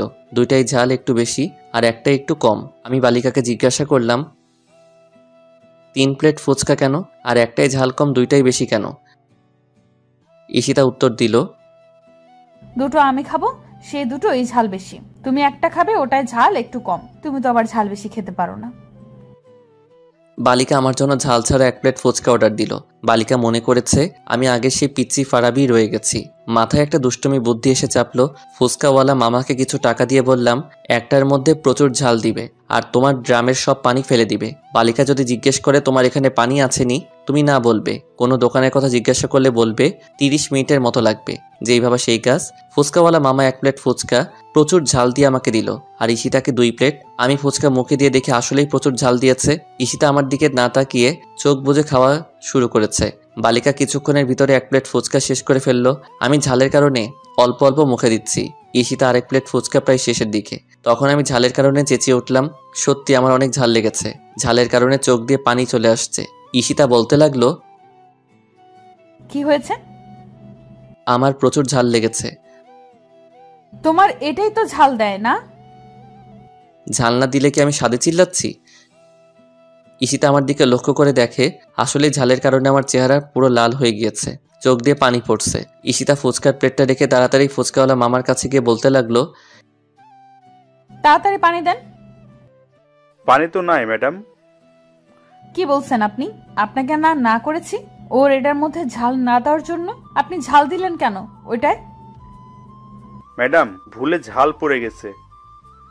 এদিকে আমি ঝালের কারণে চিল্লিয়ে যাচ্ছি। ঈশিতা দৌড়ে আমার কাছে এসে বলল, ঝাল কি বেশি লেগেছে? আমি ঈশিতার কথার কোনো জবাব দিচ্ছি না। চোখ দিয়ে অজর ধারায় পানি পড়ছে। এখন কি করব আমি? এখানে তো পানিও নেই। কিছু একটা করো প্লিজ, তাড়াতাড়ি। আমি ঝালের কারণে মরে যাচ্ছি। হায় আল্লাহ, এখন আমি কি করব? কি জন্য আমি ফুচকা খেতে এসেছিলাম? ওই ফুচকাওয়ালা ব্যাটার জন্য এই অবস্থা। ঈশিতা পানির জন্য দৌড়াদৌড়ি শুরু করে দিল। ফুচকাওয়ালা মামার কাছে আবারও গিয়ে বলল, প্লিজ একটু পানির ব্যবস্থা করেন না। ম্যাডাম আমি পানি কোথা থেকে আনবো? আপনি ফুচকা বিক্রি করেন, আপনার কাছে পানি থাকে না? আপনি ওকে ঝাল দিয়েছেন কেন? ঈশিতা ঘুরে আমার দিকে তাকালো। আমার অবস্থা খুবই খারাপ। পরক্ষণে আবার ফুচকাওয়ালা মামাকে বলতে লাগলো, আশেপাশে কোনো দোকান নাই? না ম্যাডাম, দোকান তো অনেক দূরে, প্রায় 30 মিনিট লাগবে। কি বলছেন আপনি? ও তো এখন ঝালের কারণে মারা যাবে। ওর যদি কিছু একটা হয়ে যায় আপনাকে আমি ছাড়বো না। আমি ঈশিতাকে ডাকতে লাগলাম। ঈশিতা দৌড়ে আমার কাছে এলো। কি হলো, পানির ব্যবস্থা করতে পারলেন না? কোথাও পানি নাই। দোকানে যেতে এখান থেকে 30 মিনিট লাগবে। এখন আমি কি করব? কিছু একটা করো প্লিজ। ঈশিতা কি করবে বুঝতে পারছে না। দিশেহারা হয়ে গেল। আমাকে টেনে একটা গাছে আড়ালে আনলো। তারপর বলতে লাগলো, চোখ বন্ধ করো। আমি ঝালে মরছি, চোখ বন্ধ করব কেন? তোমাকে বলছি চোখ বন্ধ করতে। আমি চোখ বন্ধ করলাম। সাথে সাথে ঈশিতা আমার ঠোঁট জোড়া ওর আয়ত্তে নিয়ে নিল। অতিরিক্ত ঝাল আর ঈশিতার মধুমাখা চুম্বন দুইটা একত্রিত করে মুখের ভিতরে এক অন্যরকম ফিলিংসের আভাস সৃষ্টি করেছে। মনে হচ্ছে আমার সব ঝাল ঈশিতা তার মধুমাখা ঠোঁট দিয়ে সব চুষে নিচ্ছে। কিছুক্ষণ পর ঈশিতা আমার ঠোঁট ছেড়ে দিয়ে জিজ্ঞাসা করতে লাগলো, ঝাল কমেছে? আমি মাথা নাড়িয়ে না বললাম। সাথে সাথে ঈশিতা আবারও এক চুম্বনে হারিয়ে গেল। ঈশিতার এবারে চুম্বনে আমার মুখের ঝালটাকে একেবারে নিস্তব্ধ করে দিয়েছে। এভাবে ঈশিতা 3 বার আমার ঠোঁট ও আয়ত্তে নেওয়ার পর বলতে লাগলো, এবার ঝাল কমেছে? আমি একটু হেসে বললাম, না। সাথে সাথে ঈশিতা আমার বুকে 2-3 ঘুষি মেরে বলল, লুচু কোথাকার। ঈশিতাকে নিয়ে ফুচকাওয়ালা মামার টাকা দিতে যাব। ঈশিতা বলতে লাগলো, কোনো টাকা দিবে না। কেন? ওনাকে 100 বার না করছি তোমার ফুচকার মধ্যে ঝাল না দেওয়ার জন্য। তারপরে উনি ঝাল দিলেন কেন? আর সবচেয়ে বড় কথা, উনি ফুচকা বিক্রি করে পানি রাখে না কেন? ঈশিতাকে অনেক বুঝিয়ে ফুচকাওয়ালা মামার টাকা দিয়ে হাঁটতে লাগলাম। হাঁটতে হাঁটতে মেন রোড ছেড়ে একটা ছোট রাস্তায় চলে এসেছি। ঈশিতা আমার একটু আগে আগে হাঁটছে। নিস্তব্ধ পরিবেশ। এই রাস্তায় তেমন মানুষ নাই। জনমানবহীন শূন্য রাস্তা। হয়তো খুব কম সংখ্যক লোক এই রাস্তাটা ব্যবহার করে। আমি মনে মনে বলছি, কোন রাস্তায় চলে আসলাম? এই রাস্তা দিয়ে তো আমি কখনো যাইনি। রাস্তার ল্যাম্পপোস্টের বাতিগুলোর একটু দূরে দূরে, এত দূরে দূরে বাতি দেওয়ার মানে কি? চারপাশে অসংখ্য বড় বড় মেহগনি গাছ। সেই মেহগনি গাছের কারণে রাস্তাটাকে একটু অন্ধকার দেখা যাচ্ছে। চারপাশ থেকে অসংখ্য ঝিঝি পোকার ঝিঝি শব্দ কানে আসছে। পরিবেশটাকে আমার কাছে তেরকম সুবিধার মনে হচ্ছে না। হঠাৎ করে তীব্র একটা ঠান্ডা একটা বাতাস শরীরে এসে লাগলো। সে বাতাসে মেহগনি গাছের পাতাগুলো ঝরঝর করে রাস্তায় পড়ছে। গাছে ডাল একটার সাথে আরেকটা বাড়ি খাচ্ছে। আকাশের দিকে তাকিয়ে বুঝতে পারলাম মেঘের পূর্বাভাস, কিছুক্ষণ পরে হয়তো বৃষ্টি নামবে। ঠান্ডা বাতাস আর অল্প অন্ধকার রাস্তা, এই পরিবেশটা দেখে গাটা কেমন যেন একটু হিমশীতল হয়ে এলো। আমি পরক্ষণেই সামনে তাকাতে দেখি বিশাল বড় একটা কবরস্থান। এবার শরীরটা পুরোপুরি কাঁটা দিয়ে উঠল। হাতে থাকা ঘড়ির দিকে তাকালাম, রাত 8টা বেজে গেছে, খেয়ালই নেই। আম্মু খুব টেনশন করবে। আমি জোরে জোরে পা চালাতে লাগলাম। সামনে তাকিয়ে দেখি ঈশিতা আমার কিনে দেওয়া চকলেট খাচ্ছে আর আনমনে হাঁটছে। আমি বালিকাকে ধরার জন্য আর একটু জোরে পা চালাতে লাগলাম। হঠাৎ করে পকেটে থাকা মোবাইলটা বাজতে লাগলো। মোবাইলটা বের করে কানে লাগাতেই ঈশিতা আচমকা দৌড়ে এসে আমাকে শক্ত করে জড়িয়ে ধরলো। আমি ফোনটা কেটে ঈশিতাকে বললাম, কি হয়েছে ঈশিতা? ঈশিতা কোনো কথা বলছে না, আমাকে আরও ঝাপটে ধরেছে। বুঝতে পেরেছি বালিকা হয়তো কোনো কারণে অনেক ভয় পেয়েছে। আমি হাত দিয়ে ঈশিতার মাথাটা বুক থেকে তুলব, কিন্তু ঈশিতা আমাকে আরো শক্ত করে জড়িয়ে ধরে। না, সত্যি অনেক ভয় পেয়েছে। কি হয়েছে বলো আমাকে, এত ভয় পাচ্ছ কেন? ঈশিতা তার ভয়ে কাপা গলায় বলল, সামনে তাকিয়ে দেখো। আমি ঈশিতার কথা শুনে ভয়ে ডোক গিলে ফেললাম। ভয়ে ভয়ে আস্তে আস্তে সামনে তাকালাম, না কিছুই দেখতে পাচ্ছি না। আবারও ঈশিতাকে জিজ্ঞাসা করলাম, কই? সামনে তো কিছুই নাই। ঈশিতা এবার বলতে লাগলো, কবরস্থানের কোনায় বড় গাছের নিচে তাকিয়ে দেখো।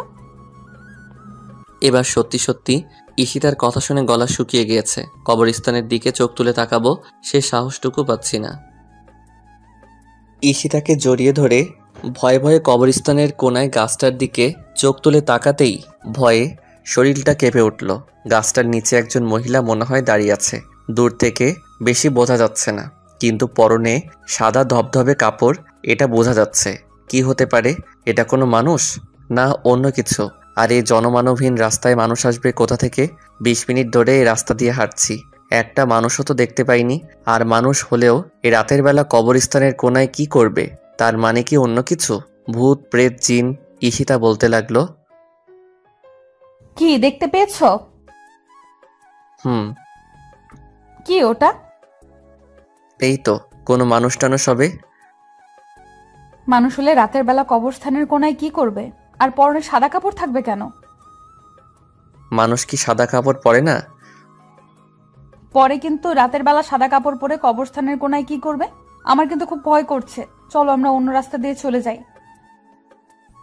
অন্য রাস্তায় দিয়ে গেলে বাসায় যেতে অনেক রাত হয়ে যাবে। তাহলে কি করবে এখন? ঈশিতার কথা শুনে ভাবতে লাগলাম কি করা যায়। রাতের বেলা কবরস্থানের কোনায় কি হতে পারে এটা? হঠাৎ করে মনে হলো কবরস্থান তো পাক পবিত্র জায়গা, ওইখানে তো কোনো খারাপ জিনিস থাকে না। তাহলে ওটাও কোনো খারাপ জিনিস না, হয়তো কোনো পাগল টাগল হবে। এর আগেও একবার ভয় পেয়েছিলাম। রাতে বন্ধুদের সাথে আড্ডা দিয়ে বাসায় ফিরছিলাম। রাত 1টা। রাস্তার মোড়ে দেখে একজন মহিলা দাঁড়িয়ে আছে, এলোমেলো চুলে। মহিলাটাকে অনেকটা অদ্ভুত দেখা যাচ্ছিল। ওই দিন অনেকটা ভয় পেয়েছিলাম, পরে জানতে পারি ওটা একটা পাগল ছিল। আজ হয়তো ওরকমই কিছু একটা হবে। আমি ঈশিতাকে বললাম, চলো আস্তে আস্তে হাঁটতে থাকি, দেখি এটা কি হতে পারে। ঈশিতা আমার পিছনে তার দুহাত দিয়ে আমার হাত শক্ত করে ধরেছে। যত সামনে আগাচ্ছি ততই ভয় লাগছে। দোয়া দুরুদ যা মুখস্থ ছিল সব পড়তে লাগলাম। ঈশিতা আমার হাত এতটাই শক্ত করে ধরেছে যে মনে হচ্ছে ঈশিতার হাতে বড় বড় নখগুলো আমার হাতের ভিতরে ঢুকে যাচ্ছে। হঠাৎ করে ঈশিতা বলতে লাগলো, আর সামনে যাওয়ার দরকার নাই, চলো আমরা অন্য রাস্তা দিয়ে চলে যাই। আমার না খুব ভয় করছে। এত ভয় পাবার কি আছে? আমি আছি তো নাকি, কিচ্ছু হবে না, আমরা এই রাস্তা দিয়ে যাব। ঈশিতা বলতে লাগলো, আমার কি মনে হচ্ছে জানো? কি? আমার মনে হচ্ছে এটা কোনো কবর থেকে ওঠা মানুষ। দেখো না, সাদা কাপড় পরা। এবার ঈশিতার কথা শুনে আরেকটু ভয় পেয়ে গেলাম। এই বালিকা তো আজকে ভয় পাইয়েই মেরে ফেলবে। ব্যাককল মাইয়া, কবর থেকে কোনো মানুষ উঠতে পারে? আমি ঈশিতাকে ধমক দিয়ে বললাম, চুপ করো, এই আধুনিক যুগে কি আবল তাবল কথা? কবর থেকে কখনো মানুষ উঠতে পারে? দোয়া দরুদ পড়ে সামনে আগাতে লাগলাম। না, এত দোয়া দরুদ পড়ছি, কিন্তু জিনিসটা ওখান থেকে এক চুল পরিমাণও নড়ছে না। অন্য জিনিস হলে তো এতক্ষণে এখান থেকে চলে যাওয়ার কথা। তার মানে নিশ্চয়ই কোনো পাগল। এবার ভয়ে অনেকটা কেটে গেছে। ঈশিতার দিকে লক্ষ্য করে দেখি ভয়ে একদম চুপসে গেছে, কোনো কথা বলছে না। গুটি গুটি পায়ে আমার হাতটা শক্ত করে ধরে হাঁটছে। আমি ঈশিতাকে জিজ্ঞাসা করলাম, ঈশিতা, হুম। আমরা ওটা সামনে যাওয়ার পরে ওটা যদি আমাদেরকে দৌড়ানি দেয়? কি বলছো তুমি? আমার কিন্তু অনেক ভয় করছে। প্লিজ চলো, অন্য রাস্তা দিয়ে চলে যাই। ভয় পাওয়ার কিছু নেই। আচ্ছা, ওটার সামনে গেলে ওই জিনিসটা যদি আমাকে না ধরে তোমাকে ধরে তাহলে কি করবে? কি করব মানে? কিছু করব না। কেন? তুমি আছো তো। আমি কি করব? তুমি আমাকে বাঁচাবে। ওই সময় তো আমার জান বাঁচানো ফরজ। তোমাকে কিভাবে বাঁচাবো? কি? তুমি আমাকে বাঁচাবে না? আরে আরে ওই সময় আমি বাঁচলে এনে তোমাকে বাঁচাবো। আমি কিন্তু এখন কান্না করব। আমি আরেকটু মজা নেওয়ার জন্য বললাম, ঈশিতা, তোমার পিছনে তাকিয়ে দেখো। বালিকা ভয় পেয়ে চিৎকার দিয়ে আমাকে শক্ত করে জড়িয়ে ধরল। কোনোভাবে ঈশিতার মাথা আমার বুক থেকে তুলতে পারছি না। অনেকক্ষণ পরে বুক থেকে মাথাটা তুললাম, দেখি বালিকা কান্না করে দিয়েছে। আমি জিজ্ঞাসা করলাম, কি ভয় পেয়েছো? বালিকা কান্নার কারণে মাথা ঝাঁকি দিয়ে হ্যাঁ শব্দ উচ্চারণ করলো। না, অনেকটা ভয় পেয়ে গিয়েছে।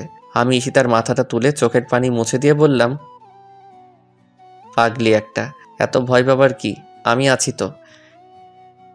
ঈশিতা আমার হাত শক্ত করে ধরে আছে। আমি আস্তে আস্তে সামনে যেতে লাগলাম।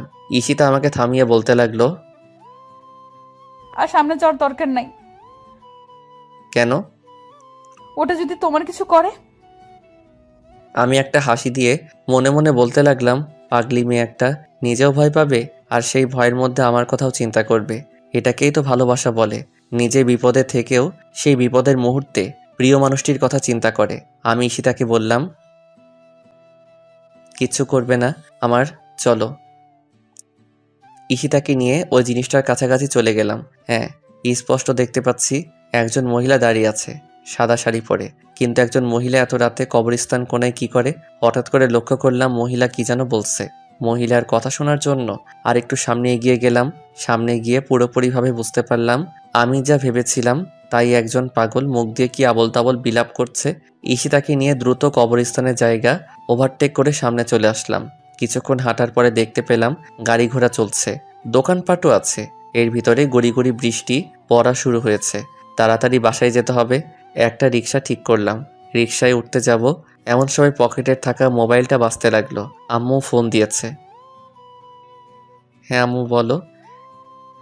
কোথায় তোরা? এই তো আম্মু, রাস্তায়। রাস্তায় কি করিস? বৃষ্টি আসতেছে, দেখতে পাচ্ছিস না? তাড়াতাড়ি বাসায় আয়। একদম কিন্তু বৃষ্টিতে ভিজবে না, তোর কিন্তু অল্প বৃষ্টিতে ভিজলে জ্বর চলে আসে। আচ্ছা ঠিক আছে, আসতেছি আমরা। ঈশিতা কোথায়? ঈশিতার কাছে ফোনটা দেয়। আমি ফোনটা ঈশিতার কাছে দিলাম। ঈশিতা কিছুক্ষণ আম্মুর সাথে কথা বলে ফোনটা রেখে দিল। আম্মু ঈশিতার কাছে কি বলছে কে জানে। একটা রিক্সা ঠিক করে রিক্সায় উঠতে যাব, এমন সময় ঝুম বৃষ্টি পড়তে শুরু করলো। তাড়াতাড়ি রিক্সায় উঠে ঈশিতা রিক্সার হুডটা টান দিয়ে তুলল। বৃষ্টির মধ্যে রিক্সা চলতে শুরু করলো। রিক্সাওয়ালা মামা একটা পলিথিন কাগজ আমাদের পায়ের কাছে দিল, যেন ভিজে না যায়। ঈশিতা আমার দিকে তাকিয়ে দেখে ঝুম বৃষ্টির কারণে আমার মাথা প্রায় ভিজে যাচ্ছে। ঈশিতা জানে যে আমি অল্প বৃষ্টিতে ভিজলে আমার জ্বর চলে আসে, তাই ঈশিতা তাড়াতাড়ি পায়ের কাছ থেকে পলিথিন কাগজটা তুলে আমার মাথায় ধরলো। আমি ঈশিতার দিকে তাকিয়ে হাত দিয়ে কাগজটা ধরলাম। বৃষ্টি বেড়েই চলেছে। মাথার উপরে কাগজ দেওয়ার পরেও বৃষ্টির ফোঁটা এসে গায়ে পড়ছে, প্রায় ভিজেই যাচ্ছি। ঈশিতা আমার দিকে তাকিয়ে তার শাড়ির আঁচলটা দিয়ে আমাকে সম্পূর্ণভাবে ঢেকে নিল। আমি ঈশিতার এত কেয়ার দেখে ঈশিতার দিকে এক দৃষ্টি দিয়ে তাকালাম। ঈশিতা প্রায় বৃষ্টিতে ভিজে গেছে, কিন্তু ঈশিতার সেদিকে কোনো খেয়াল নাই। আমি ভিজে যাচ্ছি সেই দিকেই তার খেয়াল। তাই তো কাগজের পরেও তার শাড়ির আঁচলটা আমার মাথার উপর ধরেছে। আমি ঈশিতার দিকে তাকিয়ে থাকতে দেখে ঈশিতা বলতে লাগলো, কি দেখো এভাবে তাকিয়ে? আমার সিনিয়র বউটাকে দেখি। এত দেখতে হবে না, এমনি বৃষ্টিতে ভিজে যাচ্ছ, চুপ করে বসে থাকো। আমি একটা মুচকি হাসি দিয়ে ঈশিতার বৃষ্টিতে ভিজে যাওয়া হাতটা শক্ত করে ধরলাম। প্রায় 10-15 মিনিট পরে বাসার কাছে পৌঁছে গেলাম। রিক্সা থেকে নেমে বাসার ভিতরে ঢুকতে ঢুকতে প্রায় অনেকটা ভিজে গেছি। ঈশিতা তাড়াতাড়ি রুম থেকে একটা তোয়ালে আমার হাতে দিল। আমি মাথাটা মুছে ড্রয়িং রুমের সোফায় বসলাম। ঈশিতা কাপড় চেঞ্জ করতে রুমে চলে গেল।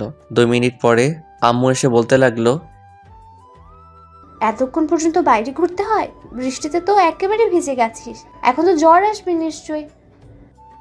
কিচ্ছু হবে না আম্মু, আমার প্রচন্ড খিদে লেগেছে, খাবার দাও। আচ্ছা ঠিক আছে, দিচ্ছি। ঈশিতাকে ডাক। 5 মিনিট পর ঈশিতা কাপড় চেঞ্জ করে নিচে আসলো। সবাই মিলে খাওয়া দাওয়া করে কিছুক্ষণ আড্ডা দিলাম। তারপর ঈশিতা রুমে চলে গেল আর আমি ড্রয়িং রুমের সোফায় বসে একটা হিন্দি মুভি দেখতে লাগলাম। রাত 10টা। আমি আস্তে আস্তে রুমের দিকে যাচ্ছি। রুমের দরজাটা হালকা ধাক্কা দিতেই খুলে গেল। রুমের ভিতরে প্রবেশ করে আমি অবাক হয়ে গেলাম। পুরো রুম ফুল দিয়ে সাজানো, ফুলের ঘ্রাণে পুরো রুম মুখরিত হয়ে আছে। ঈশিতাকে দেখতে পাচ্ছি না। ঈশিতা কোথায় আর ফুল দিয়ে এই রুম সাজালোকে? 2 মিনিট পরে ঈশিতা ওয়াশরুম থেকে বের হলো।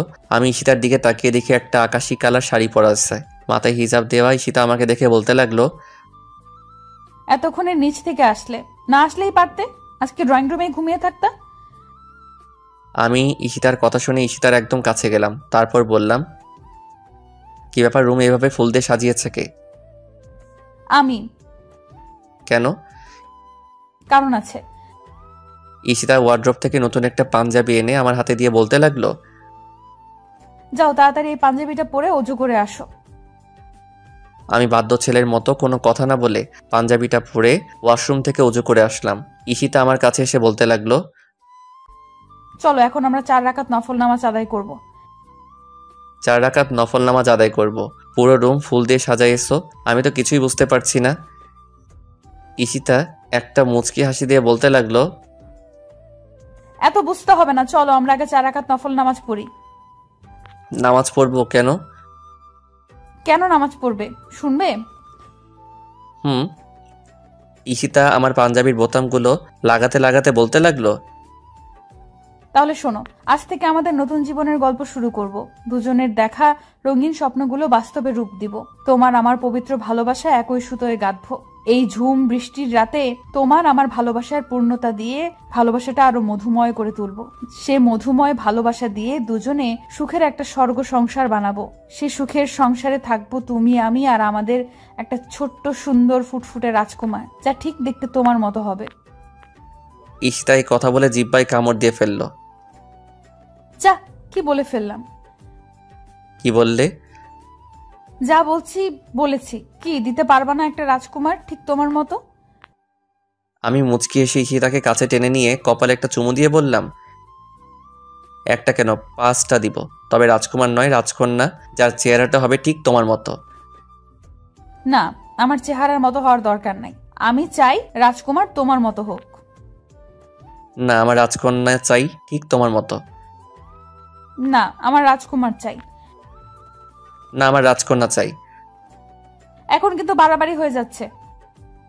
বাড়াবাড়ি হলে আমি রুম থেকে চলে যাই, তুমি থাকো তোমার রাজকুমার নিয়ে। আচ্ছা ঠিক আছে, চলো আমরা নামাজ পড়ে আল্লাহর কাছে চাই। আল্লাহ যা দিবে আমরা তাতেই খুশি। চলো। দুজনে 4 রাকাত নফল নামাজ পড়লাম এবং আমরা নেক্সট সন্তান দেওয়ার জন্য আল্লাহর কাছে দোয়া চাইলাম। নামাজ শেষ করে আমি ঈশিতাকে কোলে তুলে নিয়ে আস্তে আস্তে বিছানার দিকে এগিয়ে যেতে লাগলাম। আজ এই ঝুম বৃষ্টির রাতে আমাদের ভালোবাসা পাবে পূর্ণতা, হবে দুটো দেহের মধুর মিলন। হারিয়ে যাব আজ সুখের এক স্বর্গরাজ্যে। আজ ইচ্ছে ডানা মেলে উড়ে বেড়াবো ওই দূর নীল আকাশে। রংধনুর 7 রঙে রাঙাবে আজ আমাদের জীবন।